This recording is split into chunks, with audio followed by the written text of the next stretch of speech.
Just 1 second.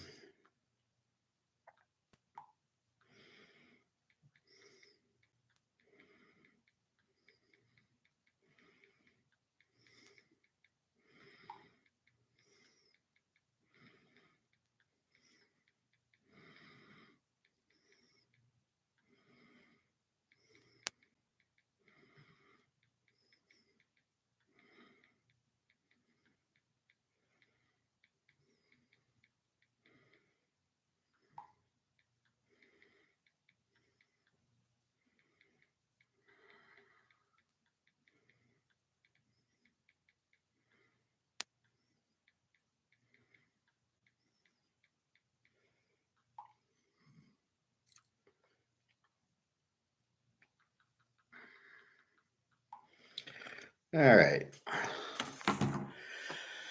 So, how's everybody? Real D, how are you? YK, is that like TK?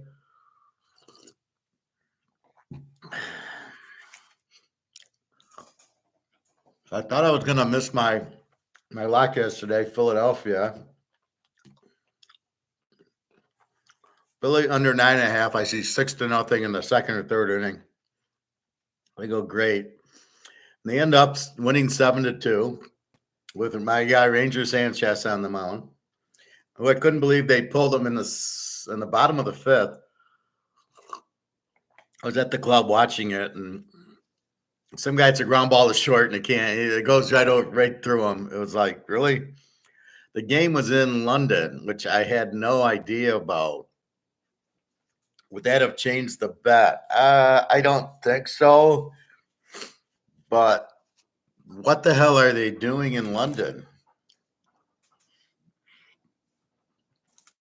I don't get football in London because of soccer, but I certainly don't get baseball in London. They have cricket there. So I'm just like, what the hell? Now I got to keep track of baseball games in London and Brazil and Germany. Where are we going with this, fellas?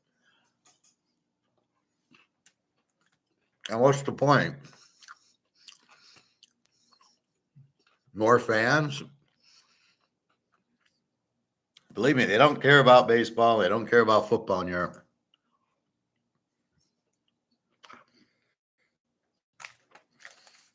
I mean, we grow up with it. We play it. They don't. They're not going to care. All right. So anyway, let's go through yesterday's. Dallas. NBA. Oh, by the way, the game wasn't yesterday. It was Sunday. How little I know. So let's go to 6-9. And we start NBA. We got Dallas plus 7.5 already bet. But it's 11 units, but it's played today, not yesterday. Very strange.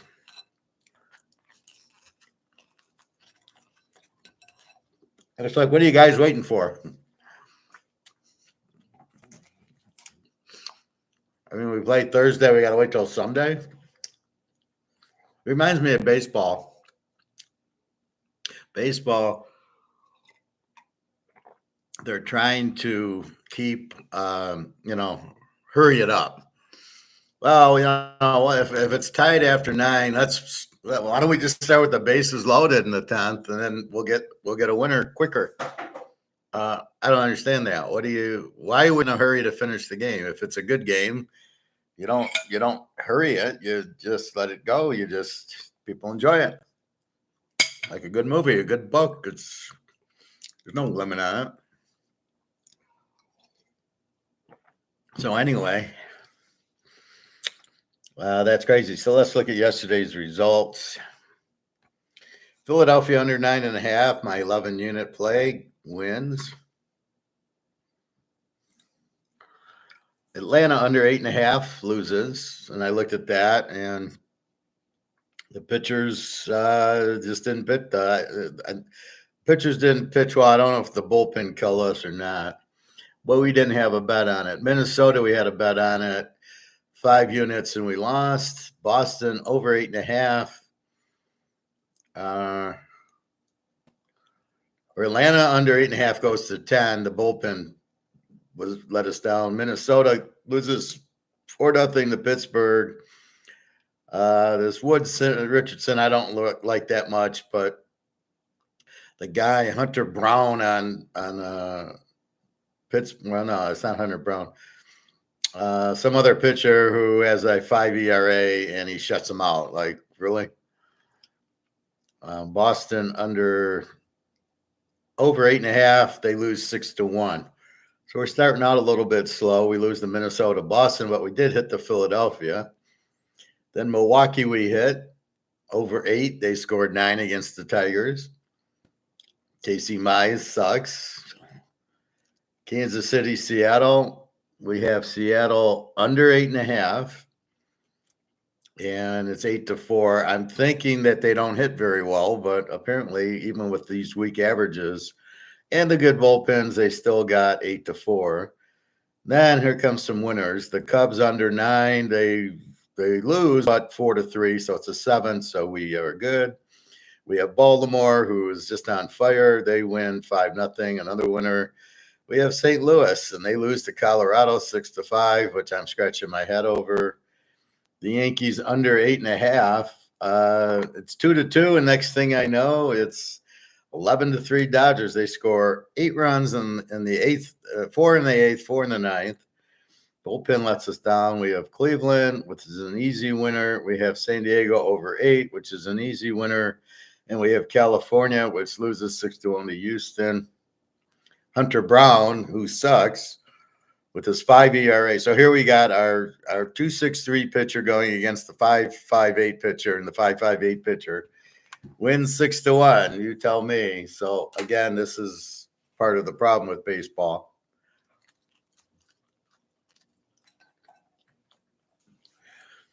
How do we do? We hit the 11 unit. We lose 2 5 units. We're up 1 unit. We split on the next 2 5 units. We split on the next 2 5 units. So we're still up 1, and then we lose the last 2. So we're down 9 units. Bad day. Games like Minnesota, Boston over. Oh, no, we didn't lose the Seattle game. That's right. I canceled it. I had a bad feeling on that one. So that was not played. We didn't play that one. So 11 minus 10, we're up 1.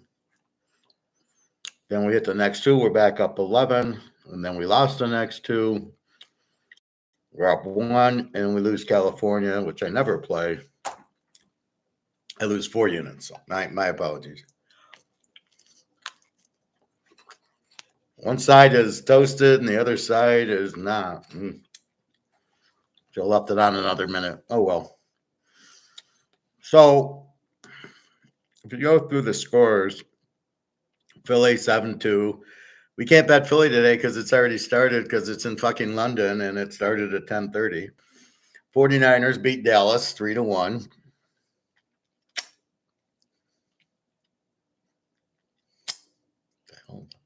Washington beats Atlanta 7-3. Pitt 4, Minnesota nothing.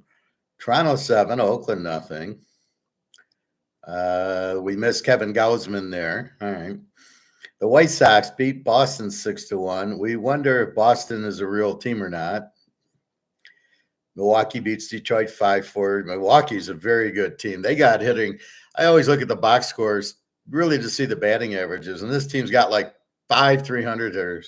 Nobody else has 1. They got 5. KC 8-4. You never know with Seattle. Cincinnati beats the Cubs 4-3. I think they're better in Cincinnati, and the Cubs are better in Chicago. Baltimore wins 5-0. They're hot. Colorado beats St. Louis 6-5. Couldn't figure that one out. Because I look at Colorado as this really weak team, and then St. Louis had a good pitcher, and 6-. That's where the bullpen gets you. The Dodgers 11-3. Again, it's 3-2. Dodgers, and then they score 4 in the 8th and 4 in the 9th. So that's my bullpen coming in. And the bullpen guys were the 6 ERAs. And you're like, it was a close game. And you're bringing out 6 ERA pitchers for the Yankees. What the fuck are you doing? Why are they even pitching? And then you're pitching them in the 8th and 9th inning, and they give up. I think one guy gave up a grand slam or something.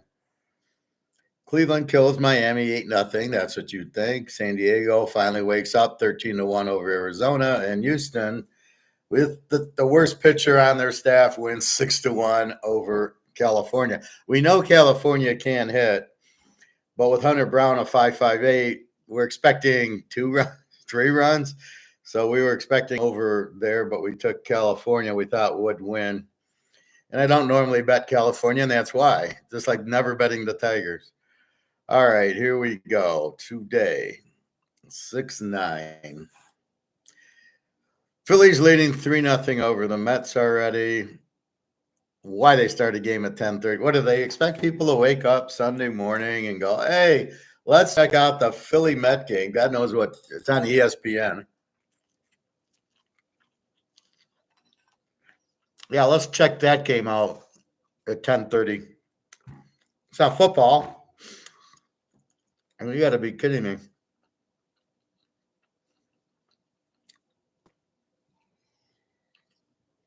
As we know with the time zone, 10:30 in the morning, it's 4:30 in the afternoon there. It's 6 hours, I believe. 5 or 6, but I believe it's 6. When I get to Russia, 7. Ukraine, I think, is 7. It's maybe 5 hours, so it's 3:30, let's say. Anyway, Phillies 3-0, so we can't bet it. It's already gone.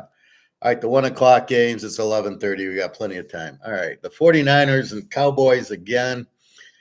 Keaton win 3-6 with the 6-1-7 against Nathan Eovaldi, 2-2 with the 2-7-0. Texas is a 160 favorite. We're going to go with Texas with Eovaldi. 5 units. Just strictly, we got a 2-7-0 pitcher and a 6-1-7. So what am I noticing when I study after the game? Why did I win? Why did I lose? Most of the time, it's the bullpen. It's amazing. The bad pitcher will give up 3 runs in 3 or 4 innings. And then here comes the bullpen. They're not afraid to go to the bullpen after the 4th inning. And all of a sudden, the bullpen, it's 2 innings shutout, 2 innings, 1 inning, they put out 15 pitchers. And the guys with the 7 ERA, and they're throwing 1 inning, no hits, no runs. And it's just amazing how the bullpen, I guess if you come in for 1 inning and just throw your arm out, they do it, and they wonder why all these injuries. They're all trying to throw 95. I'm a good baseball player. All right, I play at Pony Cole, and I played softball. After 16, I didn't play anymore, but I was good. I have a decent arm, and I went to like Cedar Point, an amusement park, and they had a little baseball thing, and you could throw it into the thing to get the speed of your throw. And I threw it pretty good, but I don't know if I used my whole body or my arm. And it was like 59, and I'm like, and I whipped the ball. Like I threw it hard, expecting 70, 80.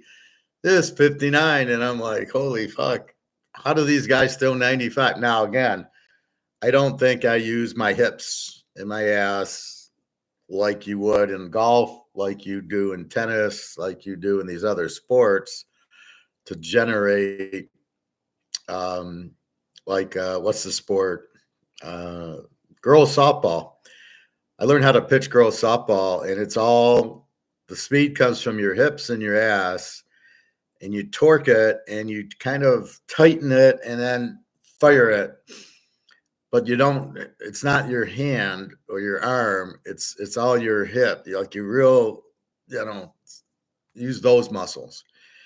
And that's how I assume that pitching a baseball is using your legs and ass and the hips to generate. I don't know where they're getting 95 from, though.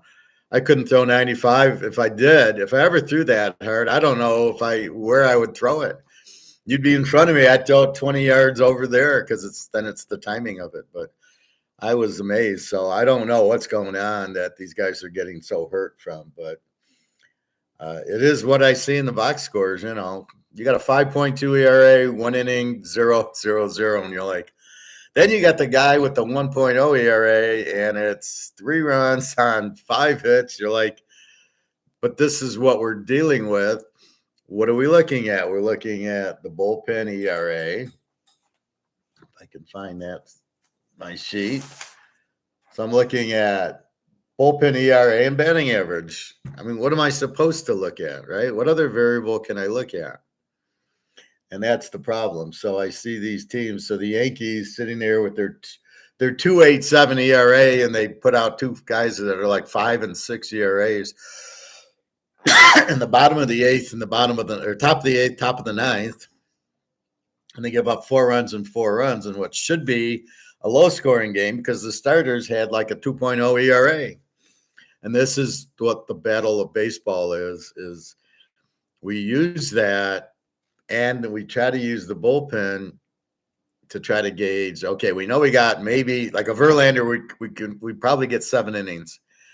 And then it's 8th and 9th. So then if he's got the lead or it's close, you know he's going to bring in the good bullpen guys. He should.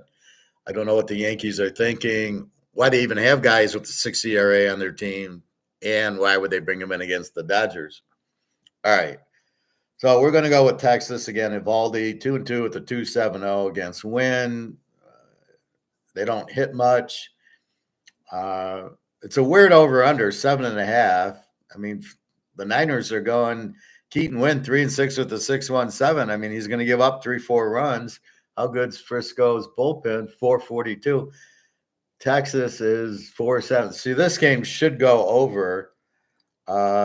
Also, I like Evaldi, but this game should go over because the bullpen sucks. Let's see what the hitting is. 243 for Texas, Frisco 240. This game should be over 7.5 all day. So we're going to go Texas over also because looking at it, this has to go over 7.5. So we'll play that for 5 units too. But it makes sense. Evaldi, you know, a 2.7 against a 6.17. I got to take Texas. But when I look at the over/under 7.5, and I got Keaton Wynn with the 6.17 ERA, I got to assume Texas is good for 4 or 5 runs. 2 runs. All I need is like 5-3, 6-2 type of game. And both bullpens kind of suck. At least the ERA averages. So again, we don't know, but that's what we're judging it on. We got to bet the games beforehand. My brother used to tell me after, oh, you didn't need the teaser. And I'd go, yeah, but I got to bet the game before it starts. I can't wait till the game's over to then make the bet and go, yeah, I don't need the teaser. What a moron. All right. See, he's one of those toxic people the Stoics need to stay away from is people like that. All right. Atlanta, Washington. Hurston Waldrop. Guy sounds like a wrestler. 0-0 with a 0.00 ERA. Who the hell is pitching today? Guy out of Georgia, went to Florida, and this is his first game. Great. Okay, 2023 first round by Atlanta. So he's probably a decent pitcher, but it's his first time in the big leagues against DJ Hertz for Washington. 0-1 with a 9 ERA, which he probably pitched 1 game. And gave up 3 runs. And I am right. He pitched 4 innings and gave up 4 runs, 7 hits. So we got a pig and a nobody, a first rounder. What do you do in this game? Over under 9.5. I'm not sure how Atlanta's a 165 favorite. All right. So DJ Hertz pitches a 4 innings, gives up a bunch of runs. Well, who's this Hunter Waldrop? Hasn't even pitched before. So this is a game you just watch and learn because you cannot possibly analyze this for a game. We can look at the bullpen because we assume, well, that's coming. Atlanta 3.34, 250 batting average. Washington 3.76, 230 batting average. What is that? So they'll be in the bullpen by the 4th inning probably. but you don't know which bullpen you're getting. The one that goes 0-0-0-0 with the 4 and the 5 ERAs, or the one that has the 1 ERA and they give up 5 runs. I mean, you just have no idea. So we're going to pass on that. We'll find something better. Minnesota and Pittsburgh, Super Bowl. What was that? Super Bowl 8? No, Super Bowl 9. The Vikings losing 16-6. Pitt won 20-8. We got Bailey Ober 5-4 at the 4.94 against Jared Jones 4-5 at the 3.25. This matchup sounds real familiar. Let's see. Bailey Ober. I don't know what he is. When he played the Tigers, he was very good. And then looks like he sucks. Yeah, he beat the Tigers 6 innings, 2 hits, 1 run. And then against Kansas City in 5 innings, gives up 9 hits and 6 runs. Gives up 5 runs to Cleveland, gives up 4 runs to the White Sox, gives up 8 runs to KC. Yeah, he don't like KC. KC got 8 runs and 6 runs. The Yankees gives up 5 innings, 3 hits, 3 runs. He gives up a lot of runs, even though he's good against the Tigers, but bad against KC. So here we go against the Steelers. Jared Jones 4-5 with a 3.25. Ober's got a 5 ERA. Now who's Jared Jones? Now him against the Tigers gave up 5 hits and 7 runs in 4 innings. Okay, so let's see. He shut out the Dodgers on 6 innings, 3 hits. Gives up 7 runs to Detroit. Against the Niners, 6 innings, 3 runs. Against the Cubbies, 6 innings, 3 runs. 6 innings, 3 runs. Twice. A lot of 6 innings, 3 runs. A few shutouts. 7 against Colorado. 7 innings, a shutout. 5 innings against the Mets. Overall, looks like he's going to give up 3 runs. Over probably 4 or 5. All right, let's go over here, but I'm not going to bet it. Pitt over 8, but we're not going to bet it. All right. Milwaukee, Detroit. Milwaukee's been killing them, but Detroit now has their ace. And this is why you go to the pitcher. So now it's Bryce Wilson for Milwaukee, 3-2 at the 3.35 against Skubal, 7-1 with a 1.97. So now it's either do we take Detroit or do we go under? Let's look at this Bryce Wilson guy out of North Carolina. Hopefully he's better than Drake May. And he pitches 5.45, 4.4, 6.6. Guy's got a hard time getting more than 4. Looks like he was a bullpenner in the beginning. 0.1, 1.2, 2.2, 1, 3, 3.2, 1.1 innings. Then he got into the starting. 4, 6.6, 4.4, 5. Looks like he has a hard time going 6 innings. Lately, he's been giving up 3 runs, 4 runs, 2.22. Against the vaunted Tiger offense, he should have a shutout probably. All right, well, so we'll go under. We'll take Detroit. Under 8 with Skubal.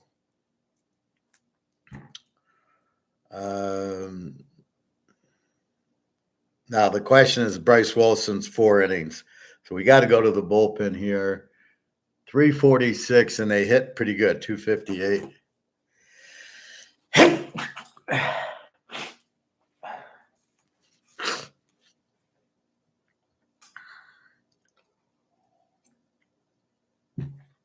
So, under 8, we're betting Skubal shuts him out or gives him a run. But because this Wilson's got a low ERA in the bullpen, Milwaukee could win 2-1. So, again, it's one of these ace against a good defensive team. So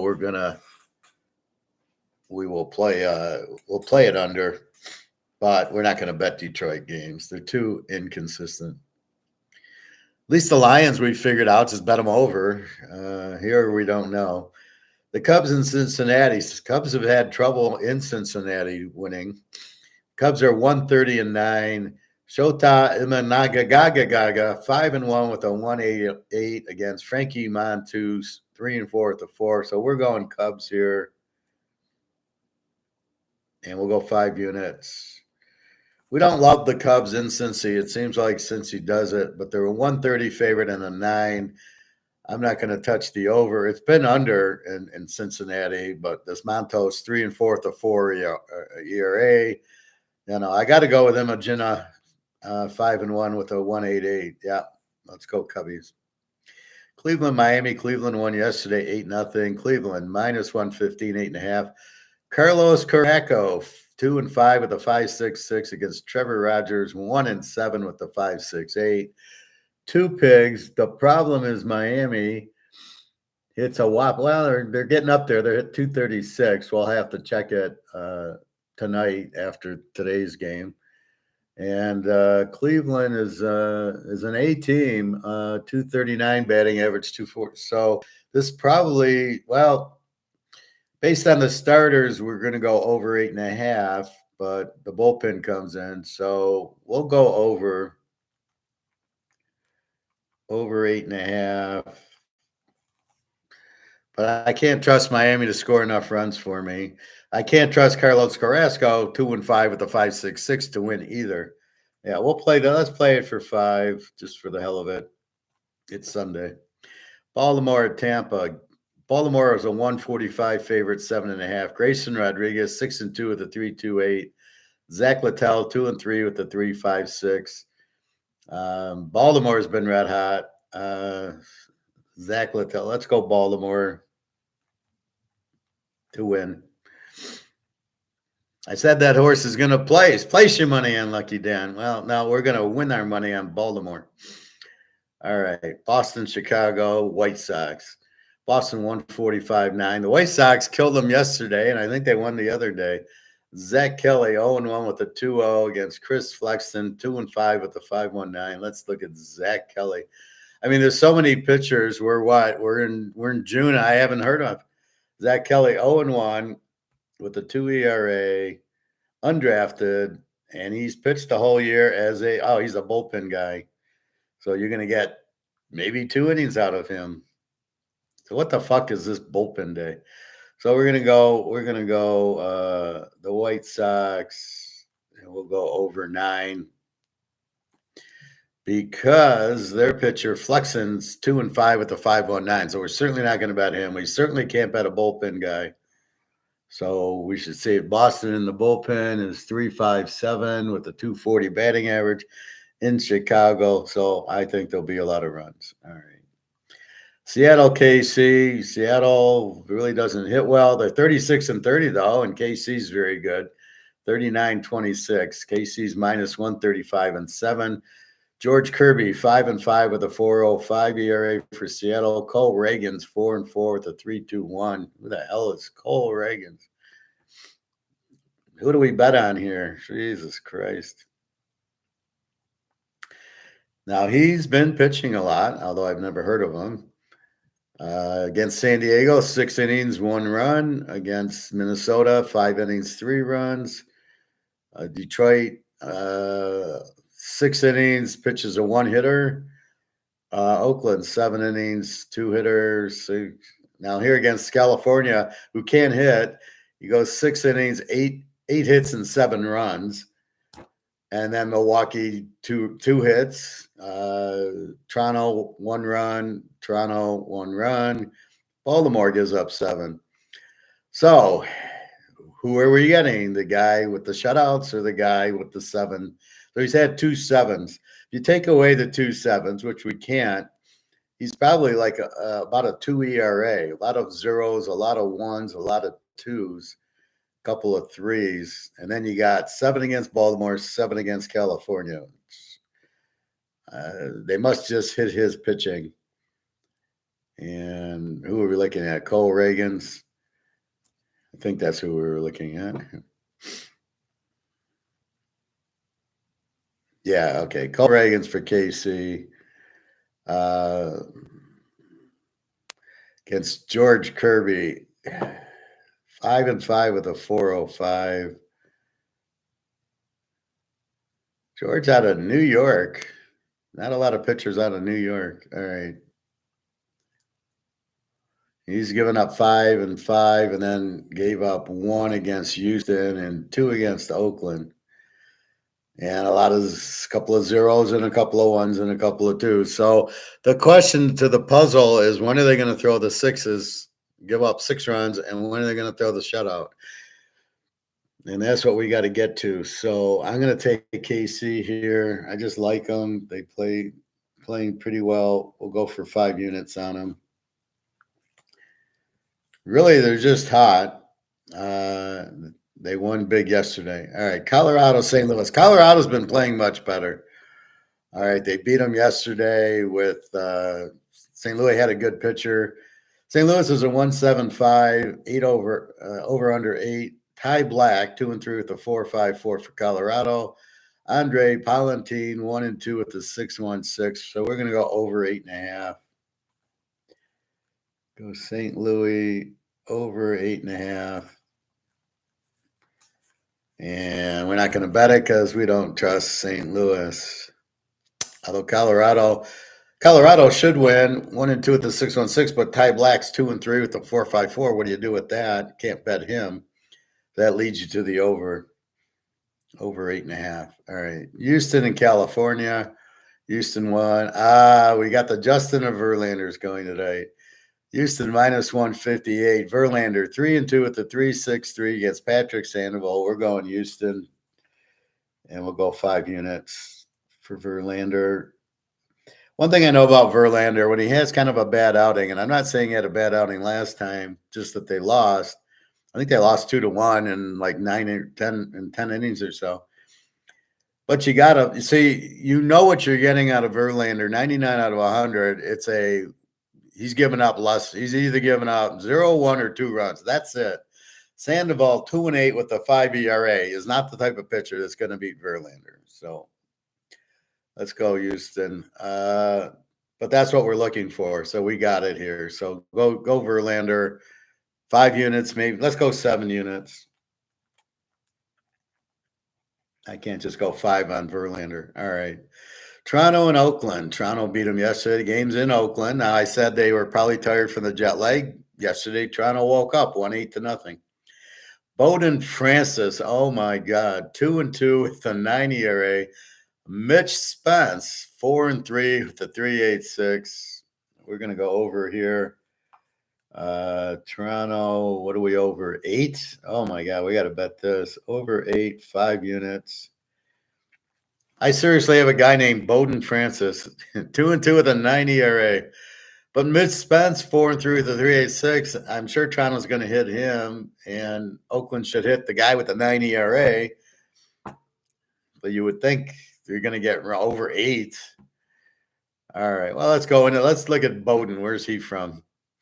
And has he pitched more than 1 game? Yeah, he's 2 and 2, 9 ERA. So he's pitched at least 4. Oh, he's pitched 2, 4, 5 games.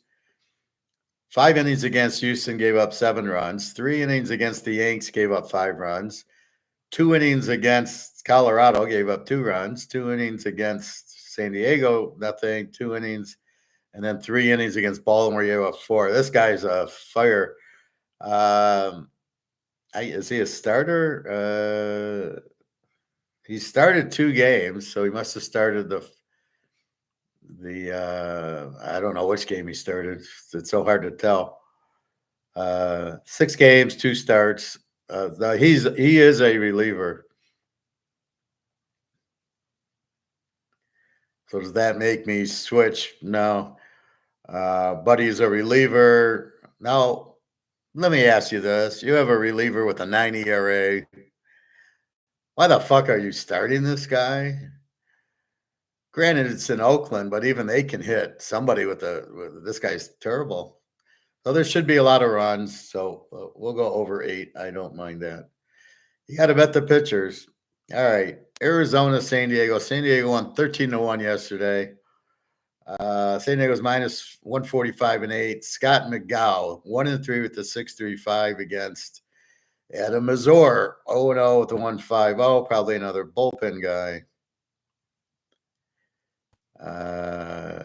He's only played 1 game. He's the starter. 6 innings, 2 hits, 1 run against California. That's it. June 4th. So basically, you have no information on him. Scott McGow, 1-3 with the Sioux. We have information on him. I can't bet this Mazur. I don't know what I'm getting. From one, it's not. It's like football. It's one game, doesn't give you enough. And our Dodgers and our Yankees. Dodgers are 130 favorites, over under 7.5. Tyler Glasnow, 6-4, 293 for the Dodgers. Luis Gil, 8-1 with a 182. We are going under here. New York Yanks under 7.5. Now, are we going to get hopefully the same bullpen? Hopefully not. We're going to go 7 units on this game. This is what you're looking for. So you got a 293 against the 182, but Luis Gill's 8-1.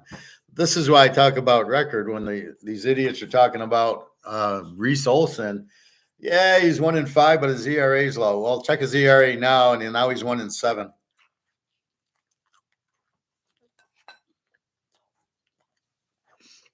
I want pitchers that win. I don't want pitchers with just a low ERA. Okay, I can bet him under, but I tried betting him under, and he gave up 10 runs. So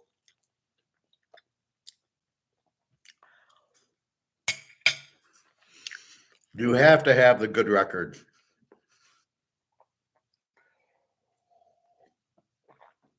That's why we bet on Ranger Suarez yesterday. He's 9-1. I think he's 10-1 now. That's why you bet on him. Guy's 10-1 with a 1.93 ERA.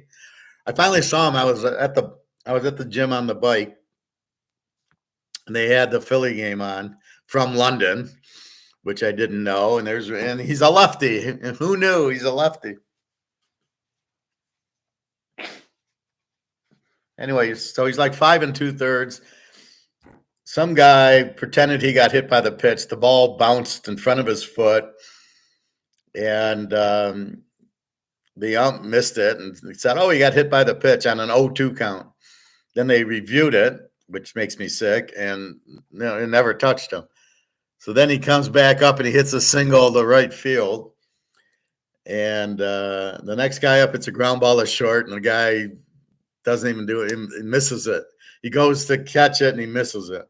And then they take him out, and you're like, you're taking out the best pitcher in the league. Fortunately, the next guy made an out. So it was 2 outs. I go, I can't believe you're taking the guy out. I don't think he could believe it either. I'm like, what are you doing? I saw him go to the mound. I thought it was to settle the guy down from the hit. It wasn't a hit, batter, and then the single at the shortstop was in fantasy land somewhere. Didn't even catch it. But I'm seeing a lot of errors. But I was surprised they took him out early. When you got like Verlander today, you're not taking him out. I mean, unless he just gets like the Yankees put up 8 on him.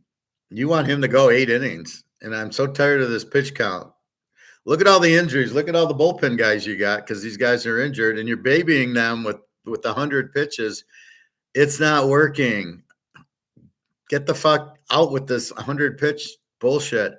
Let them strengthen their arm. Right now, they're just throwing hard when they're at 90 because they know they're going to be pulled out. Let them pitch the whole game. Give them at least 7, 8 innings. And if these guys can't, then get rid of them and just go to 4 pitchers.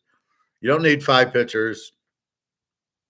Somehow in the 1950s and 60s and 70s, Baltimore had 4 20-game winners in 1970. They didn't have 5. They had 4 20-game winners who pitched every 4th day, not 5th day. Jimmy Palmer, Cuellar, McNally, and Dotson.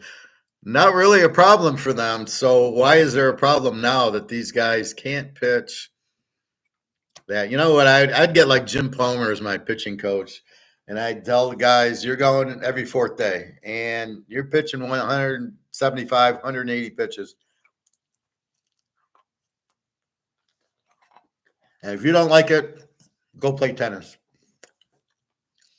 But they're babying these guys, and they're all injured. It's ridiculous. All right, let's go through it. NBA, we got Dallas plus 7.5, 11 units tonight. We had them yesterday, but I couldn't believe the game. I was like, "Where's the game?" And it's like, "Oh, it's Sunday." I'm like, "Really?" All right, Texas 5 units, and Texas over 7.5 5 units. Pitt over 8, Detroit under 8, the Cubs 5 units, Cleveland over 8.5 5 units, Baltimore probably should play them for 5 units, but it's a pretty good pitching matchup. The White Sox over 9, which I'm holding my breath on. Kansas City 5 units, St. Louis over 8.5, Houston Verlander 7 units, Toronto over 8 5 units, and the Yankees under 7.5. Their ace Louis Gill 8-1 with a 1.9 going against the Dodgers. Glass now 6-4 with a 2.9. Should be a low scoring game, as yesterday should have been. I just hope the Yankees pull their real ace out of the bullpen, not these bozos with 6 ERAs. So the Yankees under 7.5 for 7 units. So the bets are Texas 5 units, Texas over 7.5 5 units, Cubbies 5 units, Cleveland over 8.5 5 units, Kansas City 5 units, Houston 7, Toronto over 8.5, and the Yankees under 7.5 with the Dodgers for 7 units. I don't know how the Dodgers are 130 favorites in New York against Louis Gill 8-1 with a 1.82. That's an amazing line. I can't believe that. To me, the Yankees should be favored, but with Glasgow, he's 6-4 with a 2.93. You do have to be careful of, he's got it, but to me, it's an under because it's hard to bet Gill when you got this other guy's a 2.93. If it was a 5, this would be an easy lock on the Yankees, but I don't know how they make them the dog here. I really don't get. So that's today's baseball and hoops. I look for Luca Brasi to play a little better tonight, but really it was just the first quarter. Porzingis hits 18 points and then goes to sleep. So I think Dallas is there. Now they can relax off of a loss. Very tough. All right. Philly and the Mets are tied at 3-3 in the 6th inning. Let's break this game down. How to break the game down. So we look.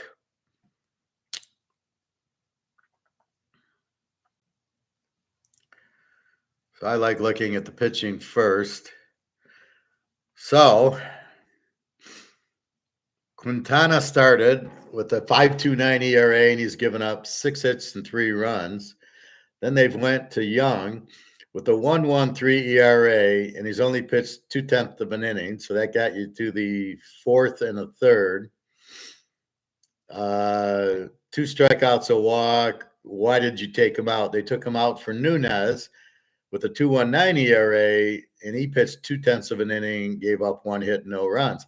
So the question I have is, why did you pull Young 2/10 of an inning, and he's got a 1.13 ERA, and he pitched 14 pitches, and Nunez pitched what is that? He's tired after 14 pitches, and he did walk somebody. He had 2 strikeouts and a walk. Why did you take him out? And then Nunez comes in. He's pitched 14 pitches. So what are you going to take him out because they get tired after 14 pitches? You're a major league manager. You're doing this, right? You're actually a manager. So the guy with the 5.29, let's see, he pitched 69 pitches in 3 2/3 inning, 2 walks, 6 hits, 3 runs. So the guy sucks, obviously, with the 5.29. See, that's how we correlate the ERA. You can see it live. Now, Young, to me, I'm managing this guy's pitching 2 or 3 innings with the 1.13, and then Nunez can come in with his 2.19, and he's going to pitch another couple innings. So I'm going to get 4 innings at least out of my bullpen. Gets me to the 8th inning. And let's look at Philly. Taiwan Walker, 5.4 ERA. Another guy has sucked. So we would have bet this game over had we been awake by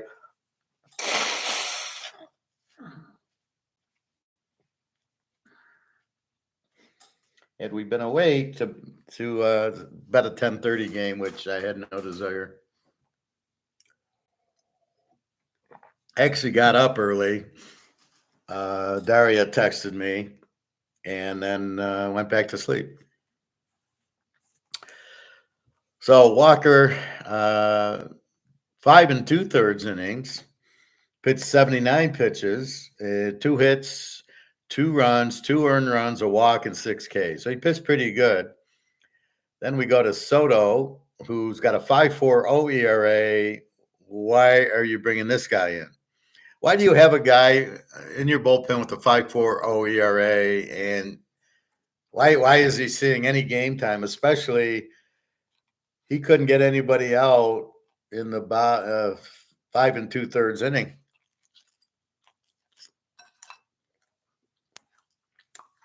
So why are you taking Walker out? He seems to be pitching good. Then you bring in Soto in the bottom of the fifth, 2 outs, 5.40 ERA. He is up 2 hits, 1 run, 1 earned run. No K. So he walks somebody. So he's really not a good pitcher. I don't know why you went to him. If you're going to go to him, I would have left Walker in the game. He's pitched 79 pitches. Why are you taking him out? Then you go to Strahan. Michael Strahan comes in. I don't know. He's got a .72 ERA. The inning's still going on, so it's still the bottom of the. No, they're in the top of the sixth now. Yeah, so yeah, the inning's still going on. So he pulled out Walker, went to Soto, pitched 12 pitches, and took him out after giving up a run. And then now he's at Strahan, who has pitched 4 pitches, and so we don't even know. It's not complete. Why didn't go to the .72 guy first? I got a guy with a .72 ERA, and I'm going to a guy with a 5.4. Oh, he must be lefty against righty. Yeah, that worked real well. I hate that analogy. I played ball. The pitch, you got to hit the pitch. It doesn't matter if it's coming from a lefty or a righty. It has no bearing. It's the ball coming over the plate, and you hit it. What the fuck? That's the stupidest analogy I've ever heard is, oh, I got to pitch a lefty against a lefty and a righty against a righty, and I can't bat a righty against a righty. I got to go with lefties. So it makes the lefty look like he's hitting, 330, but he's only playing against righties or something. It's like so bullshit. Anyway, so Amstram, we're still waiting to finish the sixth. They've given up 3 runs to the JETSs. And again, this game's in London. So, does this guy really have a .72 ERA, or is it like he's pitched one? Yes, he got him out. So he's pitched 7 pitches, and he got him out. Now they're in the bottom of the sixth. So I'm pitching this Strahan guy with a .72 ERA. He's going, we're in the sixth. We're done with the sixth from our standpoint. We're in the bottom of the sixth. So you're damn right he's pitching the seventh and the eighth. He's got a .71 ERA. What do you? He's throwing 7 pitches. Oh my God! If you take him out after that, now let's go to the batting part of it, and we will see how bad these guys really are. The JETS Lindor 236. Man, he'd never be that low at Cleveland. He always hit like 300, didn't he? So Lindor 236. Pedro Alonso for Berlin. Your first baseman's hitting 241. Nimmo, your left fielder, is hitting 223. Why do you have your left fielder who hits 223? Why is he batting third? Unbelievable. He struck out twice already. Okay. JD Martinez. Now, I know him from the Tigers. He's hitting 275. Can anybody explain why the Tigers gave him up? This is what I don't understand. Oh, he was going to cost them money. Oh, that's right. So they let rid of JD Martinez. They let go of that other outfielder. I can't think of his name. You gave Verlander away for nothing. I don't get why do you give your star players away in hopes of getting a minor leaguer, and then he'll be as good as the star that's already proven you gave away to. I don't get that. So JD Martinez, 1 for 3, 2 RBIs, hitting 275. He should be batting. I'd get a new third hitter, not a 223 hitter. But then we look, what the fuck? D. Stewart, the right fielder, is hitting 183. And you're playing this guy? Oh my God, 183. So you got a 223 hitter batting third and a 183 hitter batting fifth. How are you protecting JD Martinez? I'll just walk the guy to get to D. Stewart with a 183 average. Now they brought in a pinch hitter with a 267 to pinch hit for him. Well, why isn't this guy playing the 267 guy? Then their center fielder, right fielder is Teaserking, who's hitting a whopping 230. Oh my God. Then we got the second baseman, Jay McNeil, who's hitting a whopping 224. B. Batty, the third baseman's hitting 229. And your catcher's hitting 333's batting ninth. Holy fuck. Who does this lineup? As a manager myself, when my daughter was in sixth grade, or she was in eighth grade, I was managing her fast pitch team. And I had one rule. The girls that could hit the best batted 1, 2, 3. Not eighth and ninth and all that bullshit. I wanted my best hitters to bat as much as possible because I want the girl who can hit to bat more times than the girl who couldn't. Very, very simple logic. So why is this L. Torrens, the catcher, hitting 333, 1 for 2? Why is he batting ninth? So I got just a stack lineup. I do have a 267 pinch hitter in Bader. So I got JD Martinez hitting 275 and Lindor, who normally hits 300, hitting a whopping 236. So I got problems with Lindor, but I know he can hit. Do I bat him first? Oh, maybe. Alonso 241. Do I bat him second? Maybe. I mean, look at this pathetic. And then I got D. Stewart, my right fielder, hitting 183. He's even playing. My guy's in the minors. You're hitting 183. Here's a set of golf clubs. Why don't you try that? You're obviously not a baseball player. And this is pathetic. You got 236, 223, 183, 230, 224, 229. This is a major league lineup. Oh my God. And then you don't have a 300 hitter. You got JD Martinez at 275 as your best hitter, but you're not protecting him. That's it. This is why the Mets stink. How they scored 3 runs. JD Martinez drove in 2. Why are you pitching to JD Martinez? So let's talk strategy here. I'm the Philly manager, and I got JD Martinez up, and I got D. Stewart, who hits 183 behind him. JD Martinez is getting 4 balls and a walk. That's it.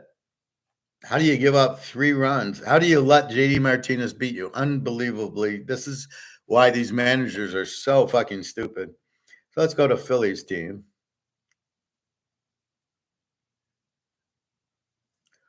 JD Martinez, a 2-out RBI. So you're letting the guy hit with 2 outs. You're not walking him for the 183 hitter. Unbelievable. All right, let's go to Philly. Let's see if we got a real team here. We started out with Schwarber, the DH, hitting 237. Real Muto, the catcher, hitting 262. Bryce Harper, okay, 274. Baum hitting 291, your cleanup hitter. Castellanos, that's the guy I was thinking for the Tigers. He's hitting 216. Why is he batting 5th? Sosa's hitting 296. Merriweather's hitting 179. Oh my God. Wilson, a second baseman's hitting 0. He's 0 for 3 today. He's hitting 0. Okay, maybe he's batted 10 times. And then Rojas, your center fielder, hitting 237. So I got a 0, I got a 179, I got a 216, but it's Castellanos. Not bad. So I would move Castellanos down. Why would you bat him there? Bat what? So I've got 1, 2, 3. Harper third, Baum fourth. He's protected. Then I would protect Baum with Sosa fifth. Then maybe Castellanos sixth, but I don't want a 216, a 179, and a 0 hitting together. Maybe that's what he's thinking, but that's ridiculous. Why is Willie Wilson, the second baseman with the 0, playing? And this Merriweather. Okay, I got to get rid of my left fielder at 179 and my right fielder at 216.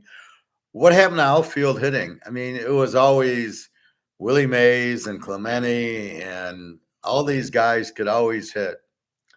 And now you got this shit. What are they trying to hit home runs? Go hit home run. Go play golf. Sorry, I don't want guys who can't hit 200 on my team. You got to hit. I want you to hit 300, maybe 250. But if you're hitting 179, you're in the wrong sport, fella. You've been taught very poorly how to hit a ball, and in fact, you can't be taught to hit the ball. Hitting a baseball is nothing. You can't teach it. Just like golf, I don't think you can teach that. You either hit the ball or you can't. You roll your hands. So you can either make this motion and then you can time this at the ball and roll your hands over, or you can't. You can't teach it. You can teach that you need to roll, but you can't teach the timing of it. So you rotate back and then you come through and then your hands go and then you flip at the ball. You can't teach that. Either you know how to do it, either it's intuitive or it isn't. That's it. So all the golfers that you see on TV, they're all the same. They all can roll, they can swing hard and roll the wrist at the right time. That's why they all look alike. That's why they all play like shit. You have very few good golfers. You can't teach it. You can teach the short game. The short game is feel. So that's why it's not the power part. That's why Rory McIlroy can't win. He doesn't have a short game, right? His putting stinks. And that's why this Scotty guy wins, is because he can putt well, although that's leaving him. So it all comes down to putting and chipping. If you can do that, you normally win. But in baseball, it's just rolling your wrist. Well, that's golf. But baseball is just you feel the ball. I've never seen the ball hit the bat. I could hit like 350, right? I could never see it. The ball's coming in, and it's right here, and you hit the spot where the ball is. And I could do it very well. Baseball, softball, whatever. I've never seen the bat hit the ball because you can. It's the way I swing, it's too fast. So you can't teach it. You either can do it or you can't. So I don't, Lee Merriweather here with 179 batting average. I go down to the minors, and if you ever can hit 250, I'll bring you up. Why are they in the major leagues? Because there's not enough good players in the major leagues? Because the major leagues are all a bunch of crap guys that can't hit? They don't even understand baseball. They don't understand the cutoff man. It's amazing.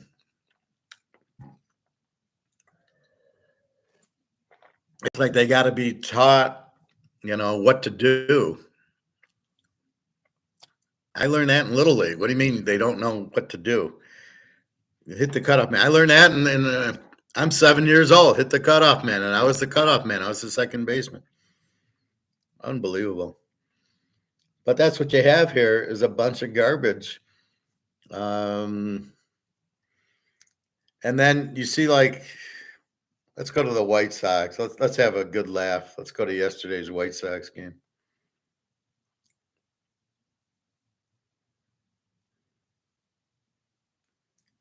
So here's where you really get mind fucked.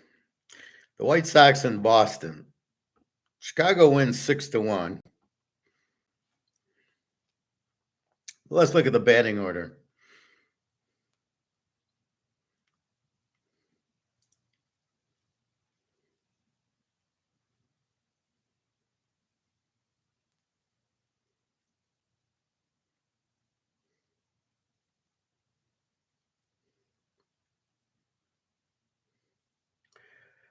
All right, so we have Boston. Duran, the left fielder, hits 263. Okay. Valdez, the second baseman, hits 186. Why is he batting second? Westbrook comes in to pinch hit to play second base. Is hitting 200. So another Willie Mays there. Reifsander, the DH. This is Boston. 0 for 4, who hits 333. Now, this is where it gets confusing. Here's a 333 hitter you're expecting to hit, but at least you know he's going to hit. So he's batting third. Okay. And then the fourth hitter hits, Devers, 284. Okay. And then you pinch hit for your 284 hitter with Mark McGuire, who's hitting 216. Can anybody explain that to me? How do you pinch hit for a 284 hitter with the 216 hitter? What do you think these averages mean? Hello, another idiot manager for Boston. Then you have Kelton Wong, who plays catcher and second base. Fascinating. It's 331. Why is he batting so far down the lineup? So what I would have done is Duran. I'd have Wong batting second, Reifstander 333 batting third, Devers hitting 284 batting fourth, and I'm never pinch hitting for him with the 216 hitter. Then I got D. Smith, my first baseman, 223. Oh, here we go. B. Delbeck, the right fielder, hitting a whopping 159. Okay, anybody can play right field. It's not a hard position. You got a guy hitting 159. Your first baseman and your outfield should all hit like 275, 300. This is embarrassing. So you got a 159 right fielder. Then Hamilton, the shortstop's hitting 277. That's good. And Rafaela, your center fielder, is hitting a whopping 216. What the fuck is wrong with the outfield? So you got Rafaela 216 and Delbeck 159. And what is my left fielder? He's hitting 263. So I got one good outfielder. The other two guys absolutely suck. Shouldn't even be out there. How do you have a guy hitting 159 and a guy hitting 216? What is wrong with you? I mean, and the 216 went 1 for 4. The 159 went 1 for 3 with a walk. But I'm sorry. Why are these guys playing? It's unbelievable. No wonder Boston's got trouble with this lineup. Now, they do have some good players. I mean, they actually have 300 players, 300 batting averages on the same team. Wong, 331, and Reifsnyder, 333. At least he's their DH. I've seen DHs with like 150 batting atoms, and I'm like, this is your DH. This guy should be hitting 300. All right, then let's go to the White Sox, the scary lineup. I got Jokes, the left fielder, hitting 274 batting first. I got DeLoach, the right fielder, hitting 091. Another outfielder who can hit 100. What the fuck? Then you pinch run for him. Now I'm really worried. He's an outfielder. You should never be pinch running for an outfielder. He should be fast and a good hitter. With D. Ellis, who's hitting 0. Well, he pinch ran, so he didn't bat. Then I got Vaughn, the first baseman. This is the White Sox, who's hitting a whopping 217. Jesus Christ. So he's my second. My third hitter is my first baseman hitting 217. Oh, my God. Then I got my cleanup hitters, my DH hitting 246. I got DeJong, the shortstop, hitting 234. I got Ocalis, the center fielder, hitting 235. I got Sosa, the third baseman, hitting 230. I got Mendick, the second baseman, hitting 221. And Maldonado, the catcher, hitting 074. And they scored 6 runs. This is the scary part. They scored 6 runs. let's walk through this. So they have a 274 leadoff hitter. They got a 91. They got a 217. They got 234, 235, 230, 221, and 074. How does this team score 6 runs? Oh my God. Now we get to Boston's pitching, wondering what the fuck are you guys doing?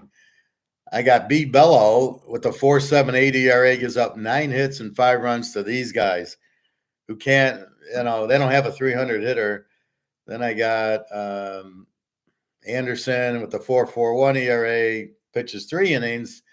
All right, but it was 6-1. He gives up 3 innings. It was 5-1. He came out there. So let's look at this White Sox hitting. Do they have anybody? They have a guy hitting 246, the DH, and their leadoff hitter is 274, and that's it. How do you bet on the White Sox? How do you ever bet over on them? But the White Sox is like every team. The Tigers are just as bad. How is this a major league team? This is why I say this is minor league ball. You don't have major league hitters. You got guys hitting under 200 and they're batting first or second for some reason. You got idiot managers. I don't know. I'm sorry. Let's look at the Tigers because you know how I like the Tigers so much. Okay, Milwaukee, Detroit. This is a shocking lineup for Milwaukee's actually quite good.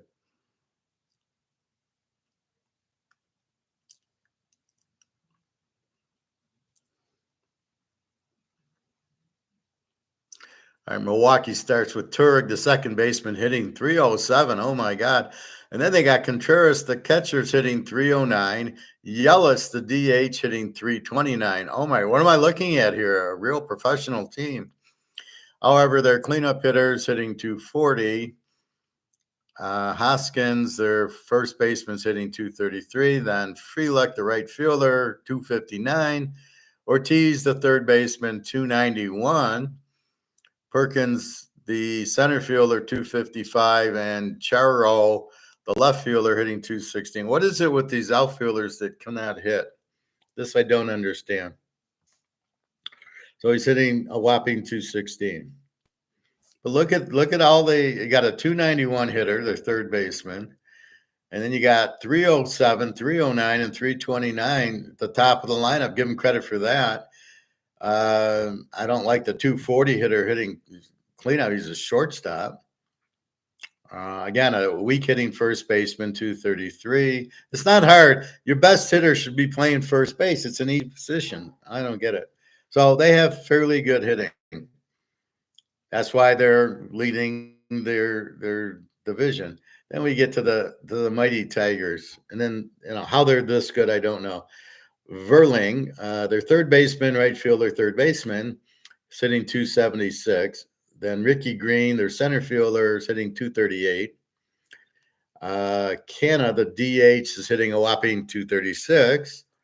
Your fourth hitter, your first baseman, is hitting 262 because your other first baseman, what's his name? I can't think of it, is hitting like 180.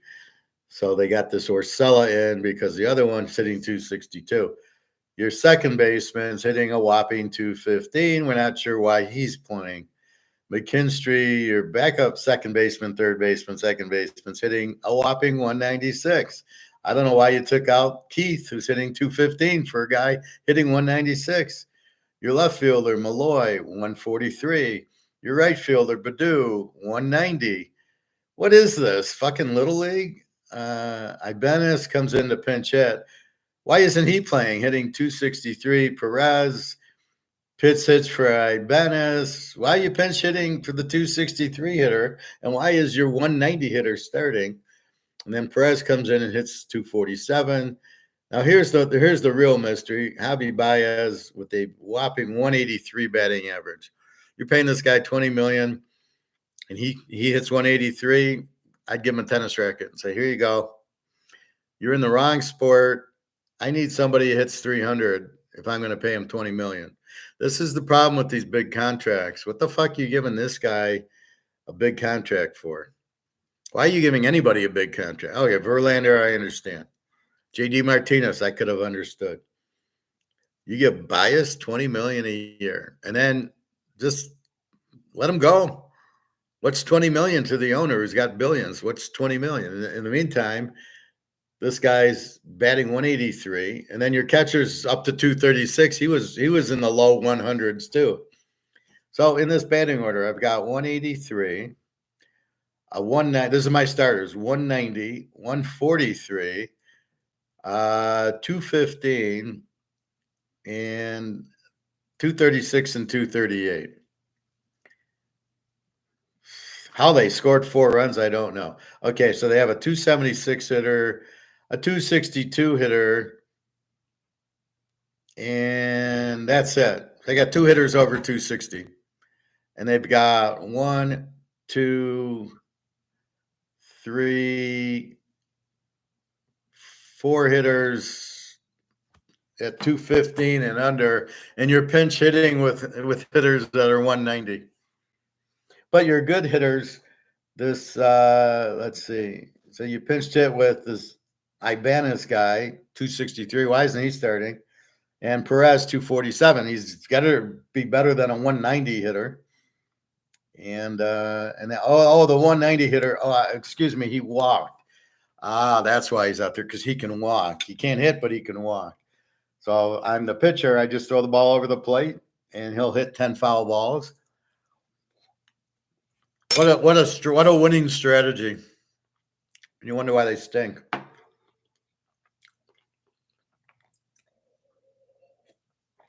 So you can see why it's hard betting Detroit, because you don't know what you're getting. And then these batting averages.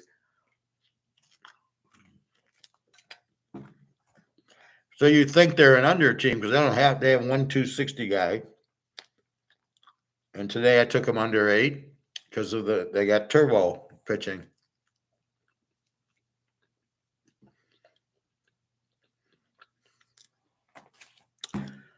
Actually, I bet this game yesterday under or over. I had Milwaukee over 8, and it was 5-4. I actually got 9, but I've got a mix here because I got 4 300 hitters from Milwaukee. Detroit's got a 1 270 hitter, and 4 or 5 guys hitting under 215. The 3 of them are in the under 200, and the catcher's been hot. He's in the 230s. All right. But that's how you analyze it.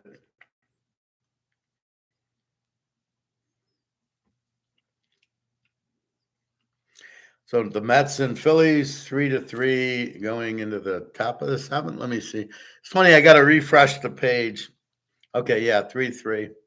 So today's plays, we're taking NBA Dallas plus 7.5, 11 units. Texas 5 units. Texas over 7.5, 5 units. The Cubbies 5 units. Cleveland over 8.5, 5 units. KC 5 units. Houston, Verlander 7 units. Toronto over 8, 5 units. And the Yankees, Dodgers tonight under 7.5, 7 units. The Yankee ace is going.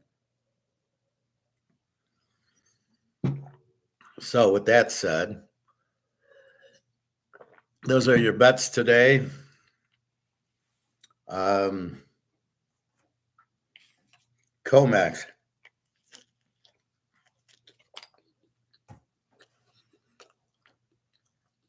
Comex and the derivatives. The price of gold got hammered. I mean, it was $23.86 at midnight, and it ends the day at $22.96. How can it drop $100? Was there everybody sold? Nobody sold. Everybody's buying. Oh, so there's 2 different markets. There's the physical market where we're buying, which has no price attached to it, and the contract trading places market, which has no gold involved at all. It's all derivatives and contracts. So we have when it gets really high, all the puts come in. And that's where normally China and Russia and India buy it at the low when it starts dropping to keep the price up. That's why the price has been going up. But then here comes, and because the demand to buy is strong, but I think to buy, they have to buy the call options and then take delivery of them. So there's really no bullion store where they're selling. The bullion banks should be banks that sell bullion, but they don't. They sell contracts. So you have this whole Ponzi scheme going on where JP Morgan is making money selling the option, the put at 23.87. And if it goes down like Eddie Murphy, then they buy it at the bottom. And that's what they're doing. So they're selling, and as far as it goes down, and they bought it at 23.90, I think they started buying, and it got back up to 23.93 or 4. That's what's happening in the gold market. Do not panic. The price is not going down. It's all derivatives. It's all contracts, and they're just playing a fucking game with us. So nobody's selling the gold. It's just simply the contract, the derivative is going down. They are selling it like Eddie Murphy. And then when it gets low enough, then they're buying, if it gets low enough. Most of the time it doesn't go that deep because the Chinese and the Indians and the Saudis and the Russians are buying the gold. They're buying it cheap. They're going, thank you, because they believe the gold's at least 3,000. But again, it's still in paper issues. My point is, once it gets the paper out of there, then and let it go free market gold would be 10,000 to 20,000 easily. Then I heard this idiot Halter say, well, yeah, but we can't have a $5,000 gold. It would ruin the dollar. Buddy, the dollar's ruined, and nobody correlates that. You couldn't find enough gold to buy it. If that's what all of a sudden the price went to $5,000, you think the dollar would collapse? Why? Give me a reason. You have no reason. You have no clue. What you said is idiotic. You are a stockbroker. I'm going to chew you a new one because you don't know what you're talking about. Don't defend a low gold price to think it's good. It's not good it has no bearing on the dollar. The price of gold is the price of gold, the price of the dollar. If you want to inflate the dollar to nothing and prices go up because the dollar's worthless, why do you think gold, if it got to 10,000, would hurt the dollar? There's no substance to that. To your thought, you don't have any substance to that. It doesn't matter what the gold price is compared to the dollar, because you're in two different things. A Rolex goes to 100,000. Does that affect the dollar? My Mantle card goes to 200,000. 200,000. My Montana card's 120. The Jordan card's 500. Is that affecting the dollar? Why not? It's their assets, just like gold. They're all done with supply and demand economics. So don't tell me gold. If gold went up, that would hurt the dollar. It's bullshit. Gold has no bearing on the dollar. You're trying to attach it because you don't know what you're talking about. But I guarantee you, if gold hits 10,000, so what's going to happen? Everybody's going to sell their dollars? Well, everybody is selling their dollars already. All the banks are buying, look at China, and all the central banks are selling their dollars for gold. Because they all know the gold price is so cheap because it's being price fixed down. And if you think price fixing is good, you're out of your fucking mind. Stay off YouTube if that's your attitude, that you think price fixing is good. Yeah, you're fucked up. Price fixing is terrible. Let the free market go. But competition is competition. If people want gold now, they can buy it and realize it's a cheap price. People are just ignorant now because they haven't been taught it. But to say that gold being at a lower price is good for the dollar shows your lack of education in this, and you shouldn't be talking about it.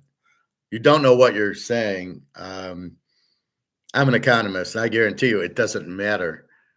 If you want, you would know when they start printing the dollar that I should buy gold in 1971. Regardless of the price, the dollar's worthless. It has no value. Do you trust the government? Nobody trusts the government. But even in that fact, even if when gold went to 800 an ounce in the 70s, did the dollar dump? No. All they've done now is keep the price fixed, and that's never good. And for you to say that if the gold price went up, it would be bad, but you don't have any you don't have any proof of that, and it's an opinion. It's a bad opinion, but you can't elaborate on that like I do. I elaborate. I tell you what's going to happen, and then I show you I give you the reason. You can't do that. You can just say if the gold price went up, it'd be bad for the dollar. Why?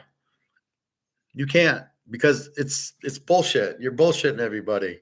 Nobody wants to hear you bullshit. That's why I can't stand your videos. Speak the truth.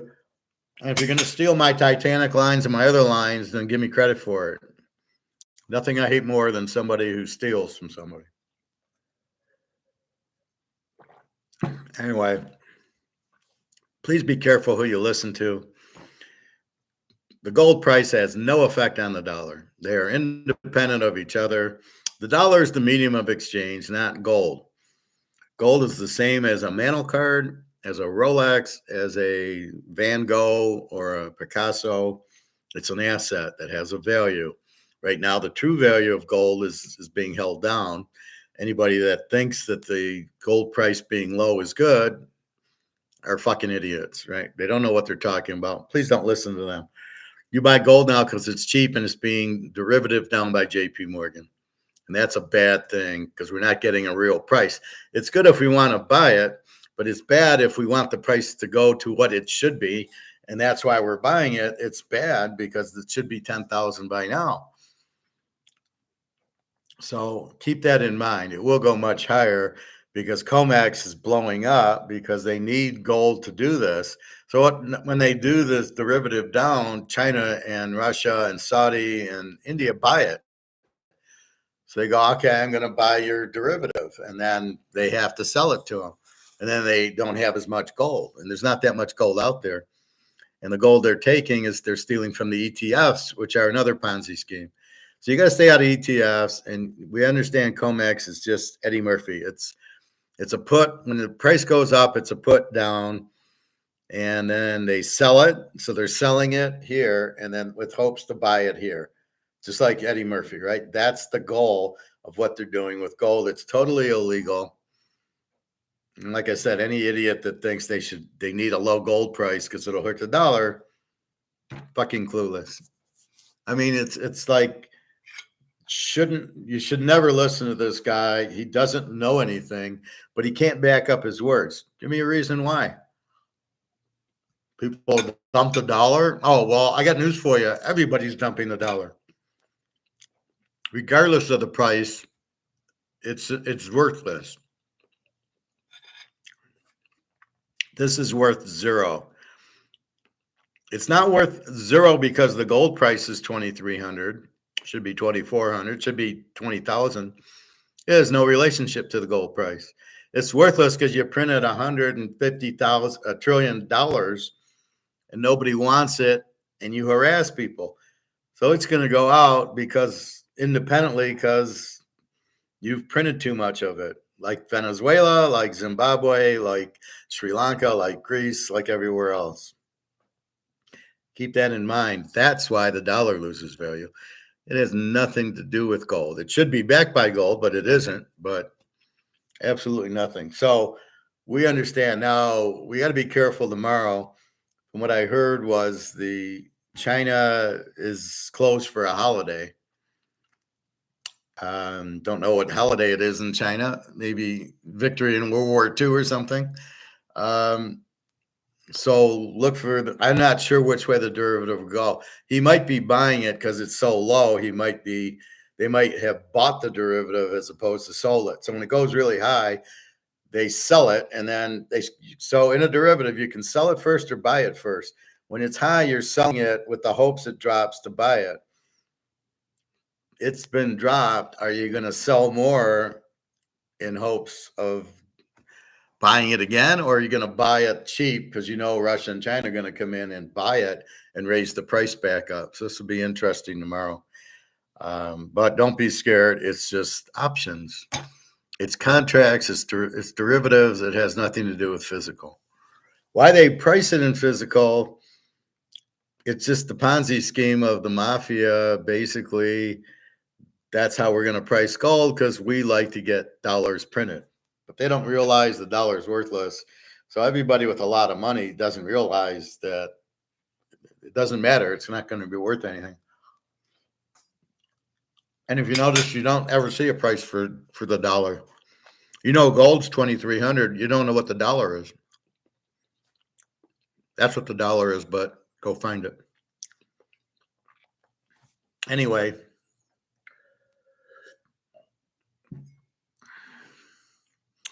so that's what's going on. What else? Economics.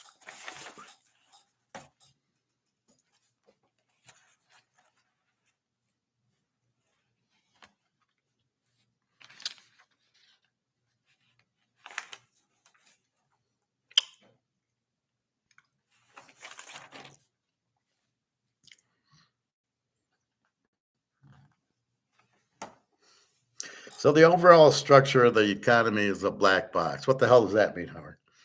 All right. The difference between the Keynesians and the Austrians. The Keynesians are homogeneous. Labor and capital are all the same.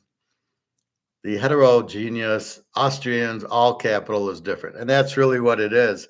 We come up with new products. We have new desires, demands. I want certain type of golf clubs. They make them.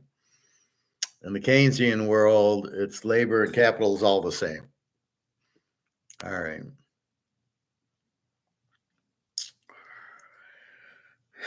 All right. I don't know. I don't want to get too much into economics. No.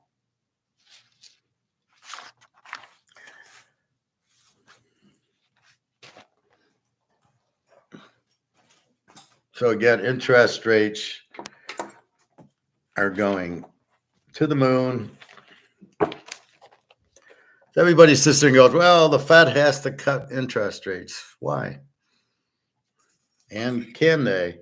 How can they? Because if I want to do a loan, if I'm a bank and I said, okay, I'll loan you $20,000 for a car, I got to get high enough to make money on it. The way you've inflated the dollar, meaning you've printed the dollar, meaning it's worth nothing, I'd be out of my mind to give you $20,000 at no interest. Then I'd get back, even if I got back $20,000 in 2 years, it would be only worth maybe 10. Because you're printing dollars. And the more you print, the less it's worth.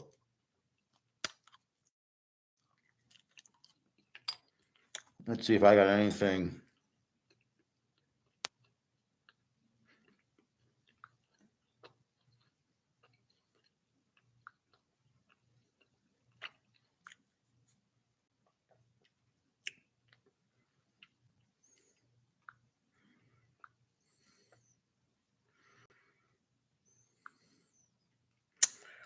What do we have on YouTube?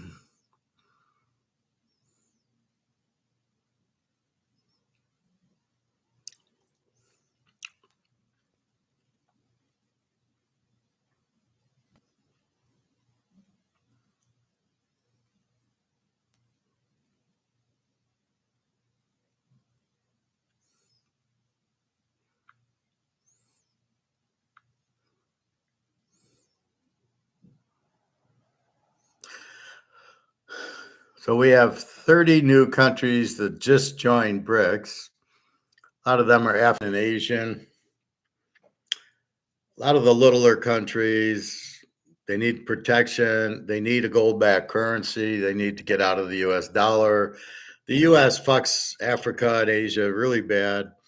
They steal all their minerals and gold and everything, and they just give them a little bit, and that's where we get a lot of our stuff from. And it's just terrible. You got to pay for it. You want a car? You got to pay for it. You can't just steal it.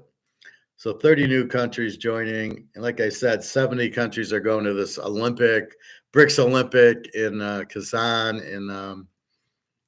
in October. 97 countries are going there. I'm sorry. You got 97 countries going to Kazan for this BRICS Olympics. It's really a business thing. Everybody sit down and talk about it. And then 30 countries join BRICS.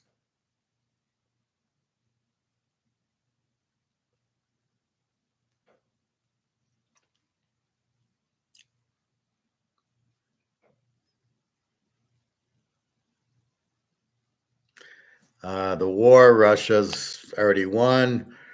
I don't know what they're doing with continuing. Just end it already. It's 20-0.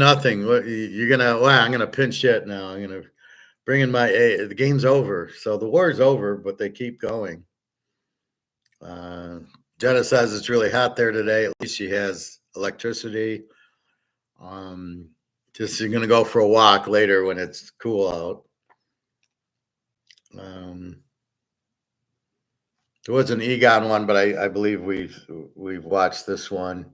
Don't watch that one. It's kind of stupid. This guy on the left is really stupid. Egon's good. This was 5 days ago, which I know we've talked about if you are looking for some Egon stuff.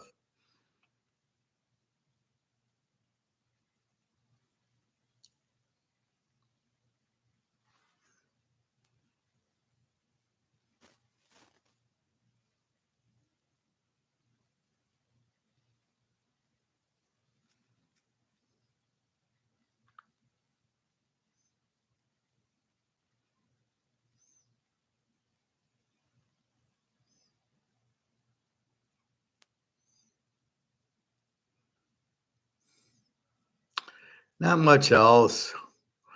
Little stoic things.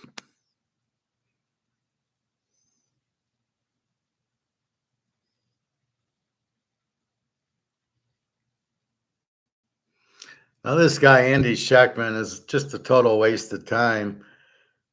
I mean, planned economic collapse. So you watch it, and he's an idiot. He just says, well, this is this and this. We already know that.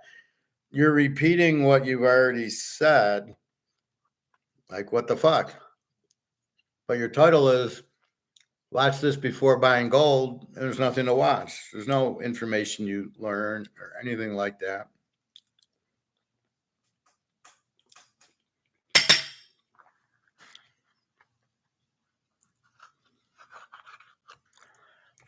Anyway, so I heard from my friend about that check that's coming. I still don't understand a partial payment out of a trust.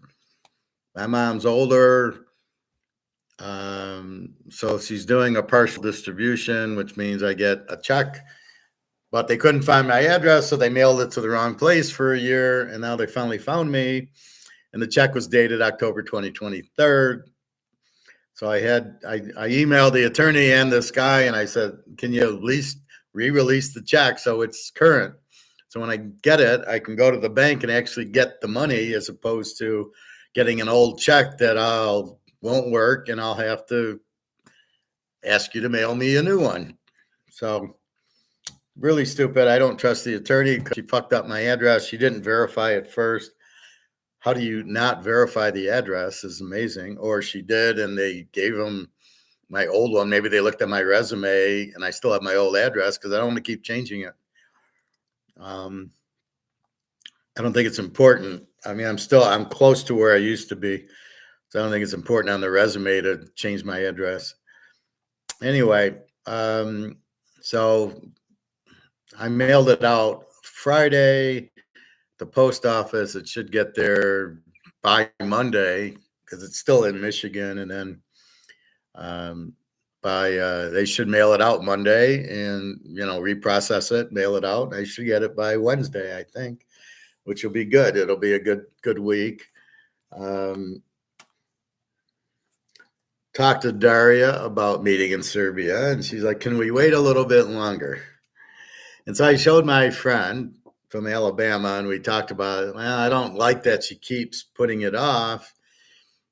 Now, I have no idea. Being stoic, I'm going, is she fucking? Now, keep in mind, I do help her with rent. And so he's saying, well, take the money off the table. And she still does that. And I go, I don't think that, I'm not giving her enough money that that's the reason. And when I bring up Carmen as a gold digger, she would meet me for vacation and then not do anything. And then, but she would meet me and she'd like the free vacation and I'd feed her and we'd go on boat rides or whatever. And then, no activity. And I said, that's what a gold digger. So if Daria is a gold digger, she would meet me. She knows I have gold. I'll give her some. And I want to buy her some jewelry and some nice things. So she knows all this is coming. If it's a gold digger, she would take it. And nobody sends you, gold diggers only send you pictures of them when they look good, right? So girls that don't have their makeup on and don't look good don't send you pictures. I had my friend Lena. I was in the Ukraine, and she was taking me to the airport. She didn't have her makeup on. Somebody wanted a picture of us, one of her friends, and she hides her face because she doesn't have her makeup on. She's still a pretty girl, but she didn't. And so a girl who is in my mind gold digging you would never send a picture of them without makeup. Daria sent one of those today that she wasn't feeling good, sent me a picture of her makeup. At least I'm getting texts from her pretty much every day. She's at home today. She doesn't feel well. And she sends me a picture and, so she wants to wait. She says, can you just wait a little bit longer? She didn't say, I don't want to meet you, which I think she would say. And if she's a gold digger, I would think she would meet you and take your money, meet you for the free trip and get the money, get some gold, and then, not give a shit like Carmen did. So Carmen said, I want to marry you so I can get a green card. And I said, I'm not going to jail so you can get a green card. Anyway, that's kind of how I thought about it. So when I compare to Carmen, Kenzie's a whole different. I can't even get a phone call from her or a video. I know she's scamming me. She's not smart enough to understand the game, or it's probably not even Kenzie doing it. So you got to be careful with some of these girls on Twitter or Instagram. Oh, give me money. Well, that's a red flag right there. That's okay. Give me a Skype me. When they don't Skype you, at least they can say, look, it's me. It's the professor. And it's me, right? So like Luke, we met in the airport in Barcelona. He knows what I look. He knows it's me, right? But with some of these girls, if you can't even see them, they won't even call you. They're bullshit. So to stay stoic, you try to use that here. I don't see Daria. She's not talking to me because she's getting money. She's talking to me because she knows she's safe with me and I protect her.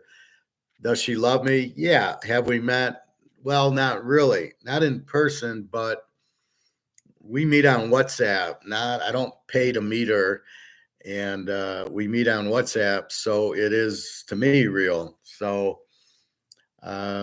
it's pretty real. So at this point, I don't know that she's playing me. That there's no benefit in her.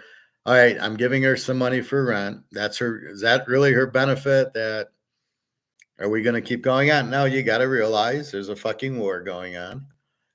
Which my friend, I don't think realize. Well, she won't meet you.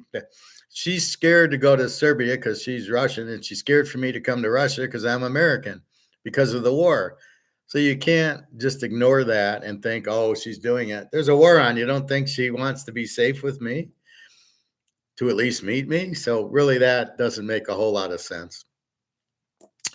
And anyway, I don't know. She said, "Can we just wait a little bit longer?" Implied we're going to wait. Nah, we're not going to meet because I think she would, and she's not asking for, I help her with rent. It's not very expensive, so it's not. It makes it easier for her and her daughter.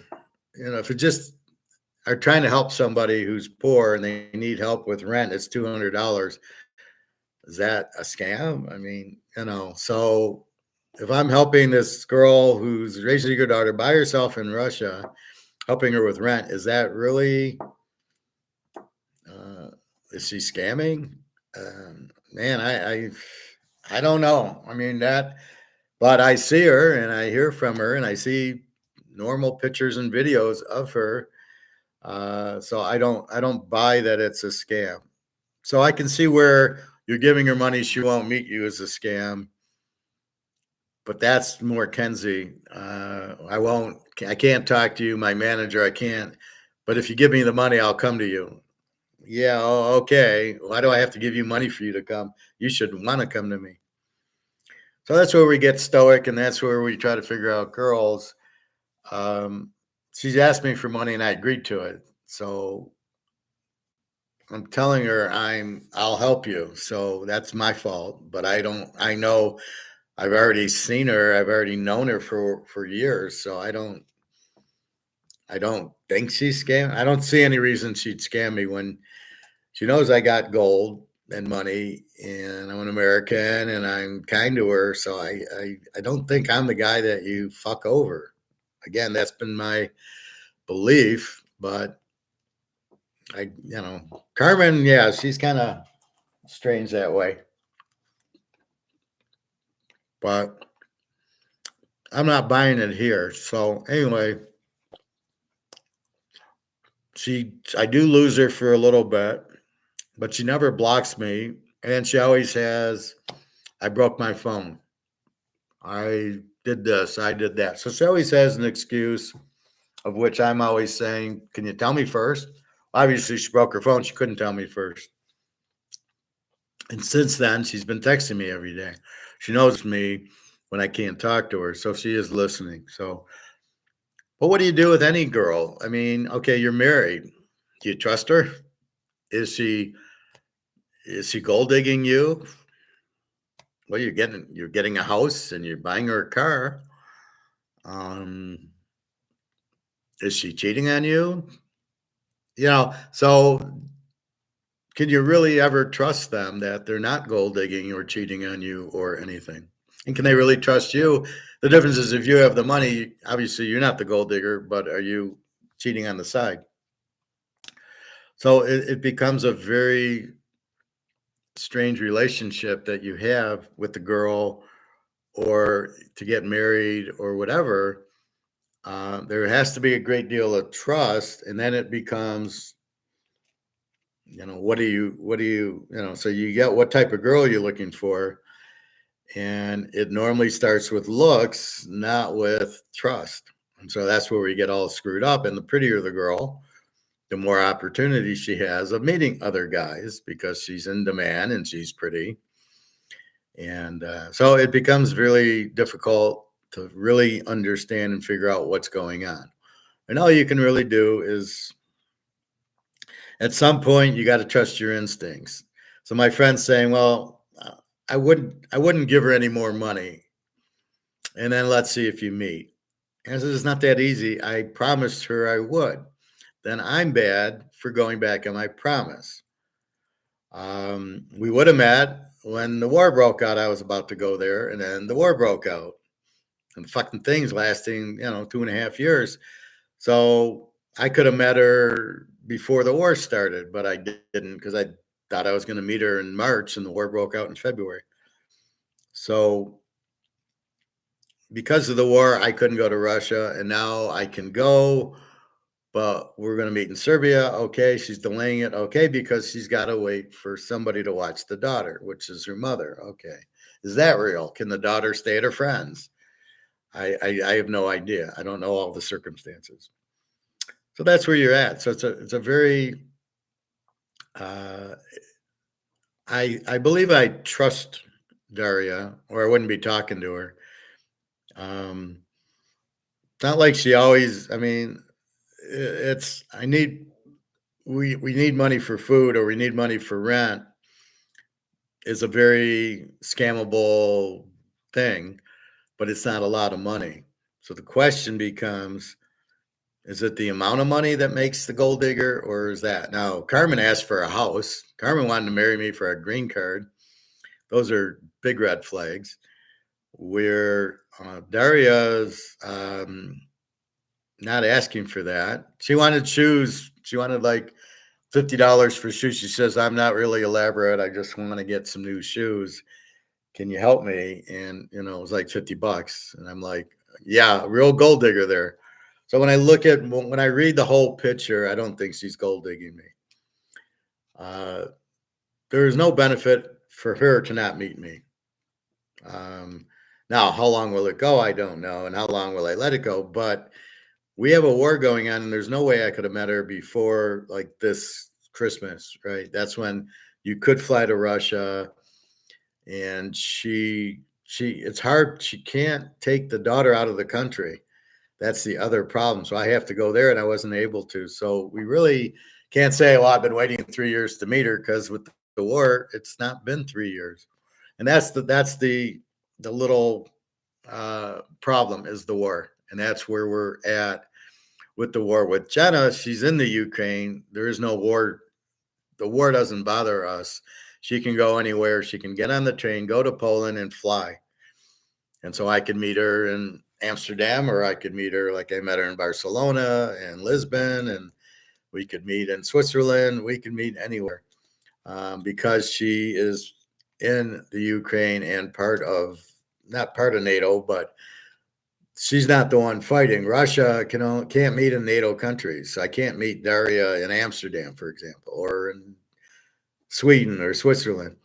So, but I can meet Jenna there. So I don't know where we're going to meet, but it's wide open. Maybe Greece, maybe Amsterdam, maybe Sweden. I don't know. We've already met in Spain and Barcelona, and in Portugal, which was nice, and Berlin, which I hate because of the Nazis. I told her, I says, I'm not going. I don't want to see museums in Germany and see Hitler. Sorry, I don't have any. What do I want to see that shit for? I said, Berlin's out. I don't want to go there. Pick another country that didn't, kill 600 million people, and we can go there, because I don't. I'm just deathly scared to go to Germany. Not my cup of tea. And her friend lives there from the Ukraine, so she's like, so she wants to go. I'm like, what am I going to do there? So anyway, so we won't meet in Berlin. She'd go to Berlin to see her friend, and then she might fly out of Berlin. So I said, well, let's wait on the job. I thought I did very well on the interview, and I'm waiting. So I'll give it another week, and then I'll plan the trip. And then if they decide to hire me, I'll say I'm going on vacation next week, and I'll start when I get back, or we'll see. But I'm waiting. It's a slow process because of the inflation and the recession, that they're not quick to hire. These other two people they interviewed, they probably had lined up. The guy was in Italy for 3 weeks. He comes back. He interviews me first, but he interviews 2 other people. I got a little upset going, why is he interviewing the other people if he likes me and I got the job? But, they had these probably planned, and it doesn't mean anything. You're just interviewing more people. There's more than one position, I believe. So maybe that's the key to it. As long as he's got the interviews.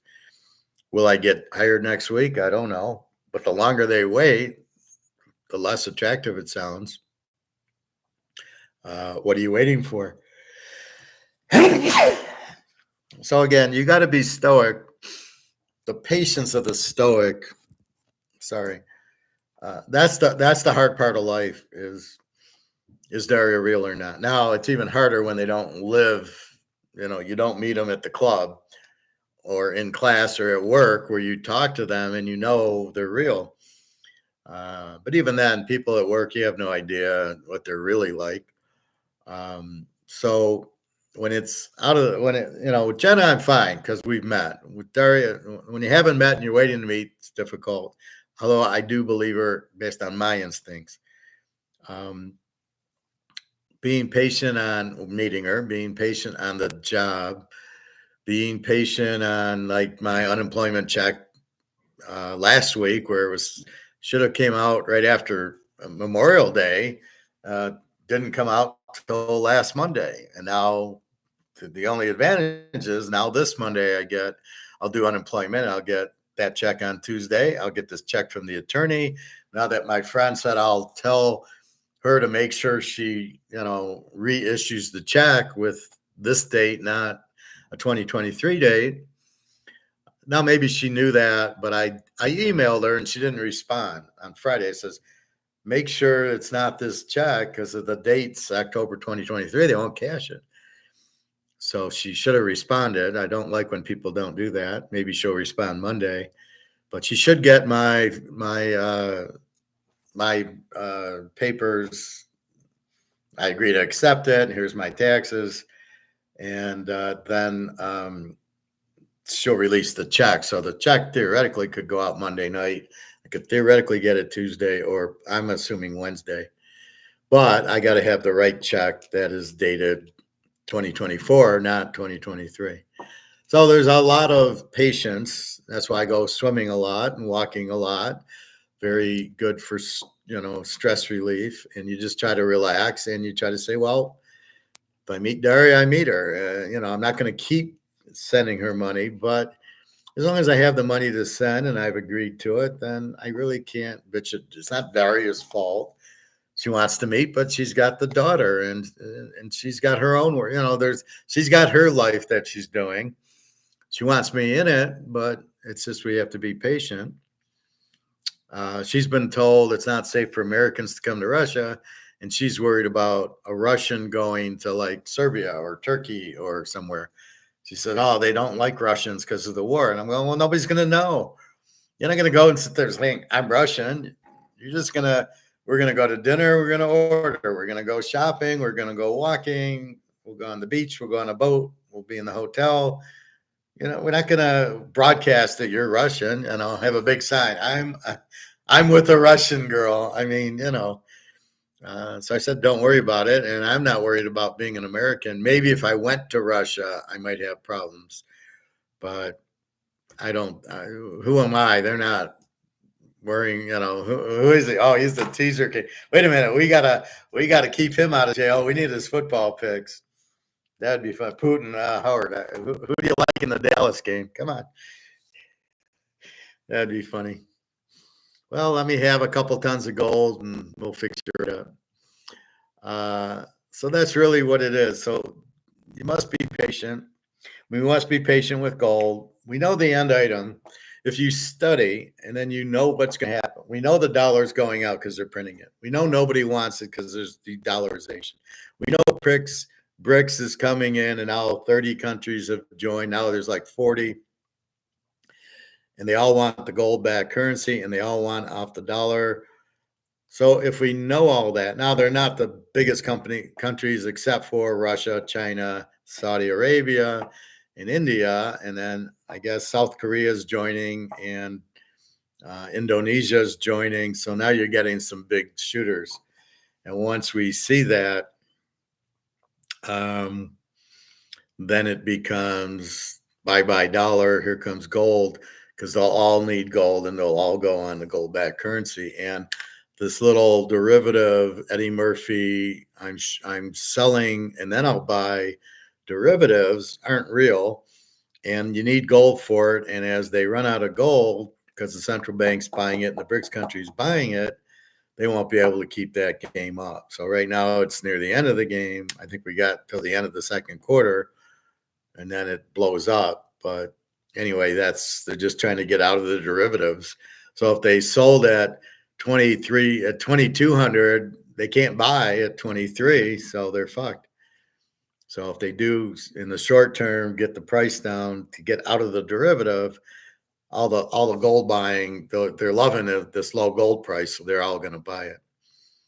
And that's what happens. So then eventually it'd be Super Bowl where the people with gold will sell at a much higher price to the people who need gold. Everybody will need gold as the dollar goes out and the euro and Swiss franc and everything that's not backed by gold goes out because they keep printing and printing and printing it. And that's so we have to be very stoic and very patient because we know what's going to happen. We are correct. We just need to wait. We can't watch it every day like Luke does, unfortunately, and he gets upset, which I don't blame him. I mean, I would like it to be 10,000 an ounce right now also, but my reason is so I could maybe sell an ounce or two. But in his world, he's got it. He wants to buy a house. Actually, he's being lucky because if you buy a house now, it's going to lose all its value as the stock market crashes and the housing market crashes because of all the foreigners pulling their money out. So it's a blessing that he's not buying now, but he doesn't realize it. But as long as you understand the game and you know gold and silver are going to go through the roof, as long as you understand that, then it's patience. So patience is a very big key to life. I got to be patient waiting for a job. Do I think I'll get one? Well, I got a master's and 20 years of experience in finance. I think I will, but then the economy's slow. I can only get a job if somebody's hiring. Are they hiring? I don't know. I might have to go to Russia to get a job because they'll be hiring because they got gold.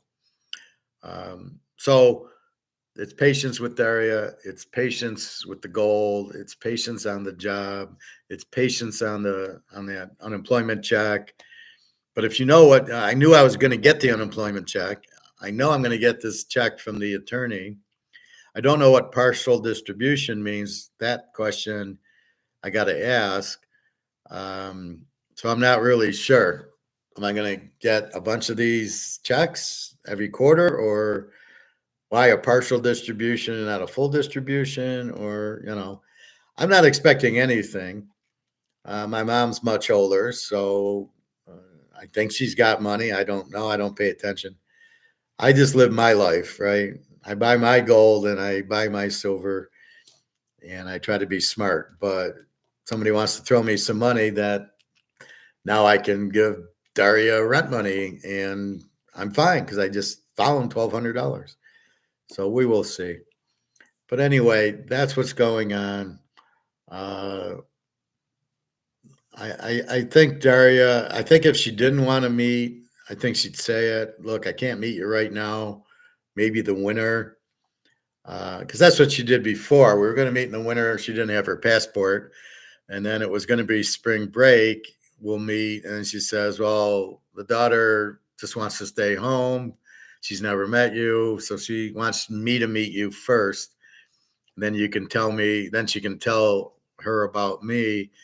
That's why it was summer when she would be out of school. And that's why I'm waiting now, June, July. So that's where we're at. We're early June. I asked her, well, let me book the tickets already in the hotel. I don't want to go in August. It's too hot and there's too much travel. That's when all Europe travels. So I don't know. So at that point, I want to go September, but then the kid's back in school. So now it would be, November, December. And I really, if I had already met her, I wouldn't care, but I haven't. So anyway, have to see, but that's why we want the higher gold, because then I can afford all this. And that's why I want a job, so I can afford all this. And without digging into my gold, which is gold is king. It won't lose its value. The value it has now is bullshit. It's not 2,300. It's about, I would say it's at least 20,000 an ounce because it's been pushed down by these derivatives, but the demand for physical is through the roof by all the central banks. So if the demand's really high, how is the price not going up? And if the value of the dollar is dropping, how is this dropping from 2,400 to 2,300? Oh, it's the derivatives. Well, that's not the real price then. That's just the derivative price. That's a game. So we understand all that. Anyway, be patient. Same thing betting. We got to be patient. We can only make good bets. Like yesterday, Ranger Suarez with the 1.81 ERA. We bet Philadelphia under because the other pitcher was a 3, and it because it was a high over under 9.5, we got in at 9, and so it was a W. But that's all you can do. You bet Verlander, you believe it's a good bet. All you can do is make good bets. You can try to pick good girls for girlfriends, for spouses, for whatever. The one secret about girls, and then I'll shut up after this, they want 3 things. They want security, they want to be loved, and protected. I think that's security. I don't remember the third one, but that's what women want. It's really, they want security, right? They want to be loved and they want security. And honesty is the third one. So they want you to be honest with them.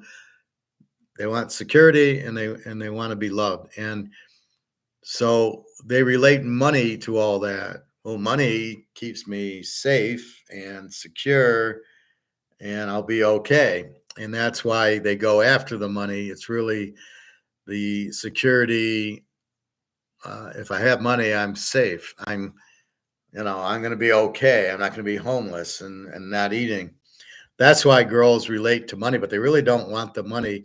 They really want the security and the safety and the love of the guy. So that's why they check you out for your money. But it's not really they want the money. They really want the security and the protection. That's what they're looking for. And it's here. Let's see if I can find a video.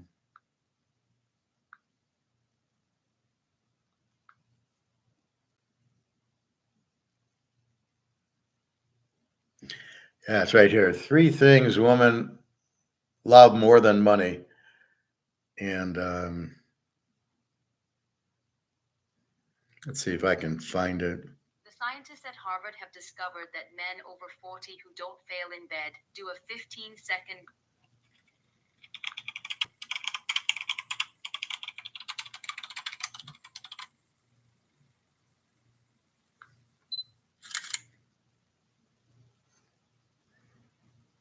There is something women value more than money.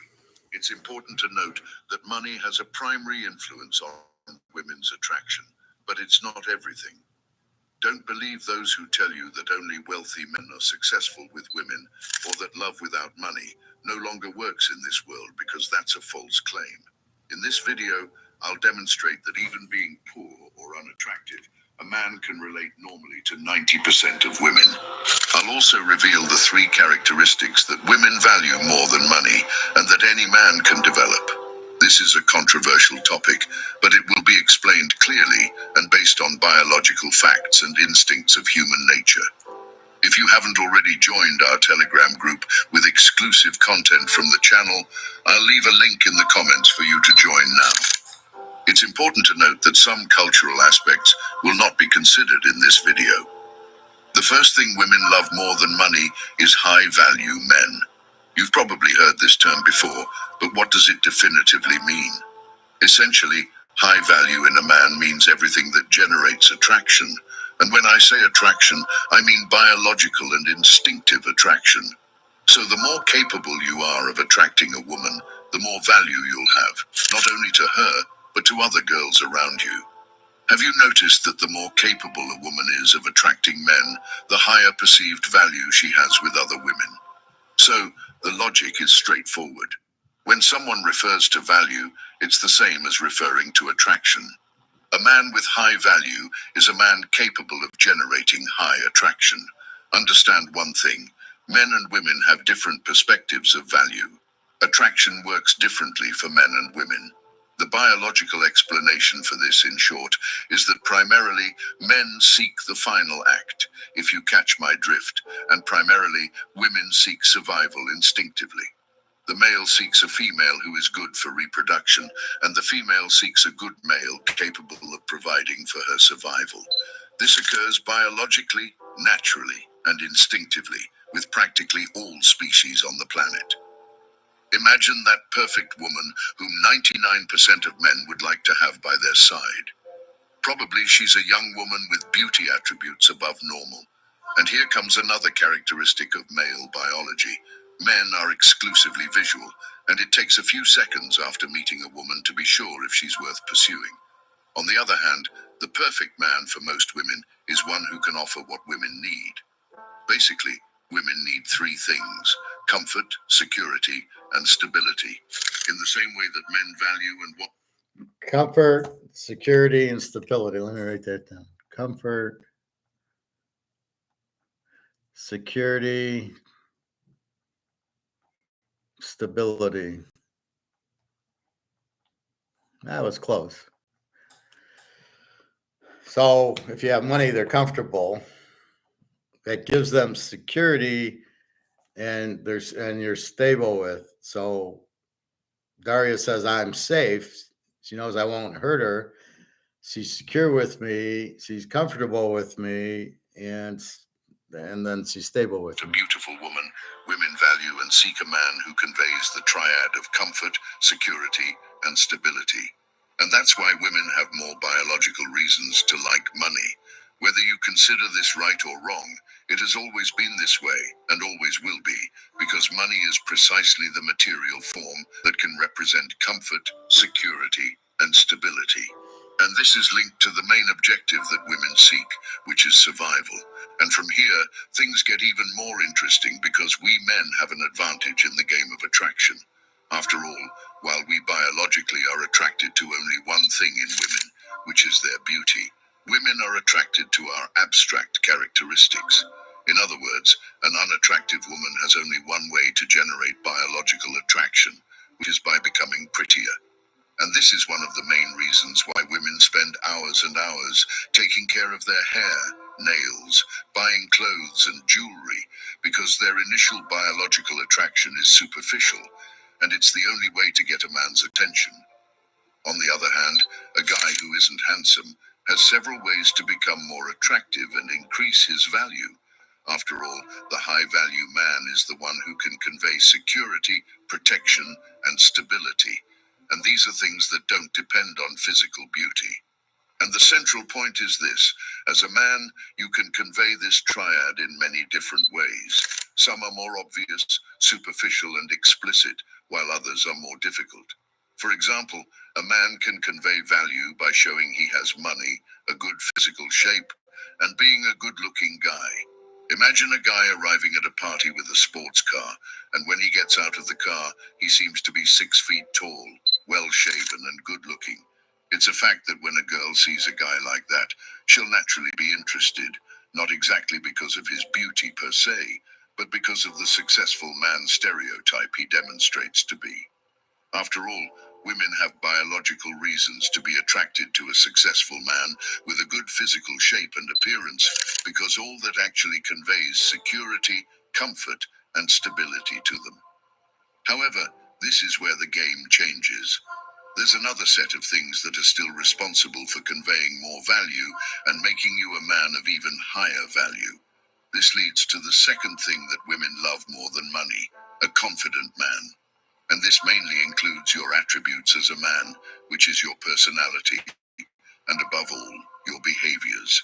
A confident, charismatic, ambitious, and fun man can convey the value triad in the same way that rich and handsome men convey it to women. The fact that you are a confident person will convey comfort to her, because from the moment you trust yourself, she will also trust. Moreover, having emotional control conveys stability and security to any woman. After all, she knows you won't become aggressive during a possible discussion, and that you possibly won't be aggressive with her. The third thing that women love more than money is when a man is sociable. This is one of the things that conveys the most value in a man, because any woman knows that a sociable man has contacts, colleagues, friends, and a vast net. Why should people join us on June 13th?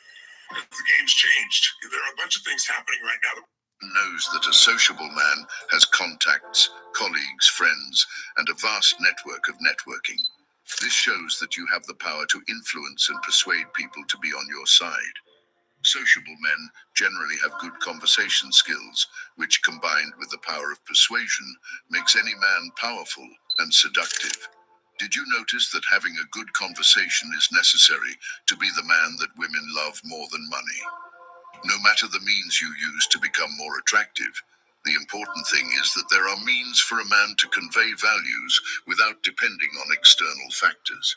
We can't deny that external factors enhance and even help meet women more easily. But for a woman to be attracted to you, she needs to know you. She needs to talk and everything else. And that's where the importance of a good conversation comes in, so that you can manifest your attributes and convey your value. So, focus on your development. Look for ways to earn more money to live a happy life and have good relationships. Exercise. Invest in improving your appearance with simple and basic things. In other words, invest in what is within your reach, which is basically acquiring knowledge. Become the guy who generates attraction by having all the attributes that most women secretly seek. I've shown you that there are possibilities for you to meet beautiful women even without being handsome and wealthy. I'll leave the link below for our training that focuses on transforming an ordinary guy into a high-value man. Those who know what they want will understand the message and focus on what is within their reach, on what they can improve. The lazy and frustrated will continue to make excuses just to feel minimally comfortable for not being able to progress. That's all for today, gentlemen. Leave a comment below. That's the bottom line, because Stone Cold said so. So there you go. Comfort. You're giving them comfort, security, and stability. And so that's what I do for the girls. Is I comfort them. I have the money, so they're secure, and I'm stable. And so when you say, well, stop giving her money, and see if she still meets you, and see if she's real. Well, but if I don't give her the security of the rent check, she's going to leave me, because then she loses security. And so what's the point of talking to me if I don't help her? Right now she's secure. She knows I'm there with rent. So if I take that out, is that going to make her meet me? No, I don't think so. It'd be just the reverse. Now she knows I've got the gold, and she knows I'm looking for work, which she's like, but I don't think she realizes all the gold I have, that I really don't need to work. But as long as I can, I don't mind getting a nice healthy paycheck for another couple of years. So that's really the bottom line. But if gold goes up, it won't matter. The gold will be worth so much that there goes our security goes up. Jenna knows, because she's been with me, and she knows I take care of her, of the plane and the taxi and all the food and the hotel. So Jenna's secure with me. She knows I'm there for her, and I help take care of her. Daria hasn't met me. That's why she's not sure, am I going to do what I say? She thinks I am, because I helped her with her teeth, and I helped her with rent and some food. And so she gets all that. So I think she realizes, yeah, you're secure, and I'm safe with you, and you're going to protect me and comfort me and everything else. So that's why I don't buy she's that. Now, Carmen, on the other hand, was very much about wanting a lot of money. She wanted a lot of security. See, Carmen asked for too much money. That's where you then go, wait a minute, you want $500? Are you out of your mind? And then when we meet, you don't do anything with me.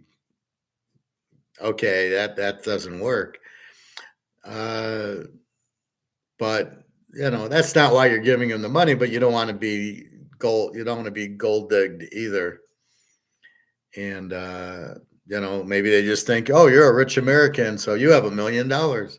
She once told me that, Carmen. She says, I bet you fly first class all the time. And I said, I never flown first class, because it's a waste of money. If I'm flying to Vegas in 3 hours, do I need to be first class? No, I just sit, take a nap, and in 3 hours I'm there, and I got a $300 flight instead of a $1,500 flight.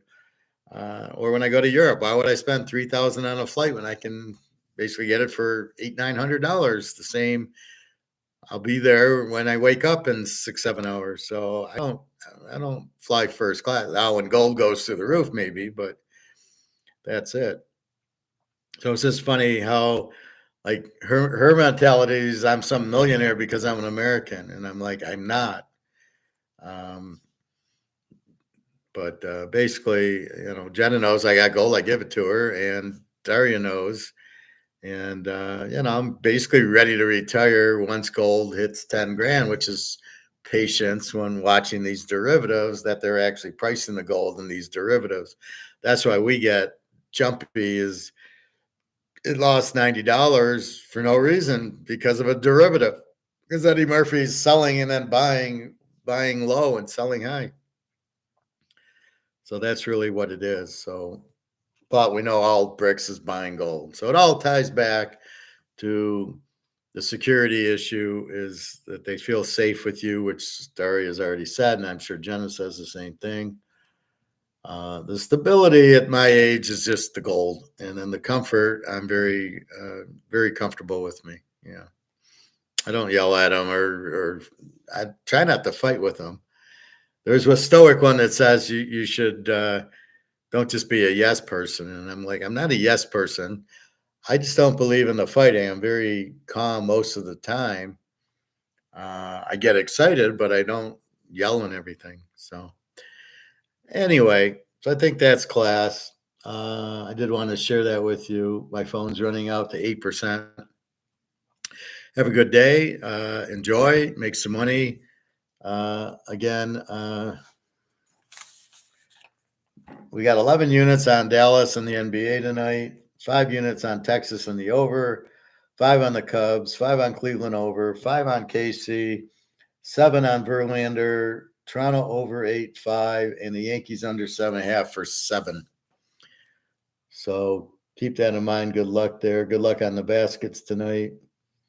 Verlander. So anyway, have a good day. I will see you tomorrow.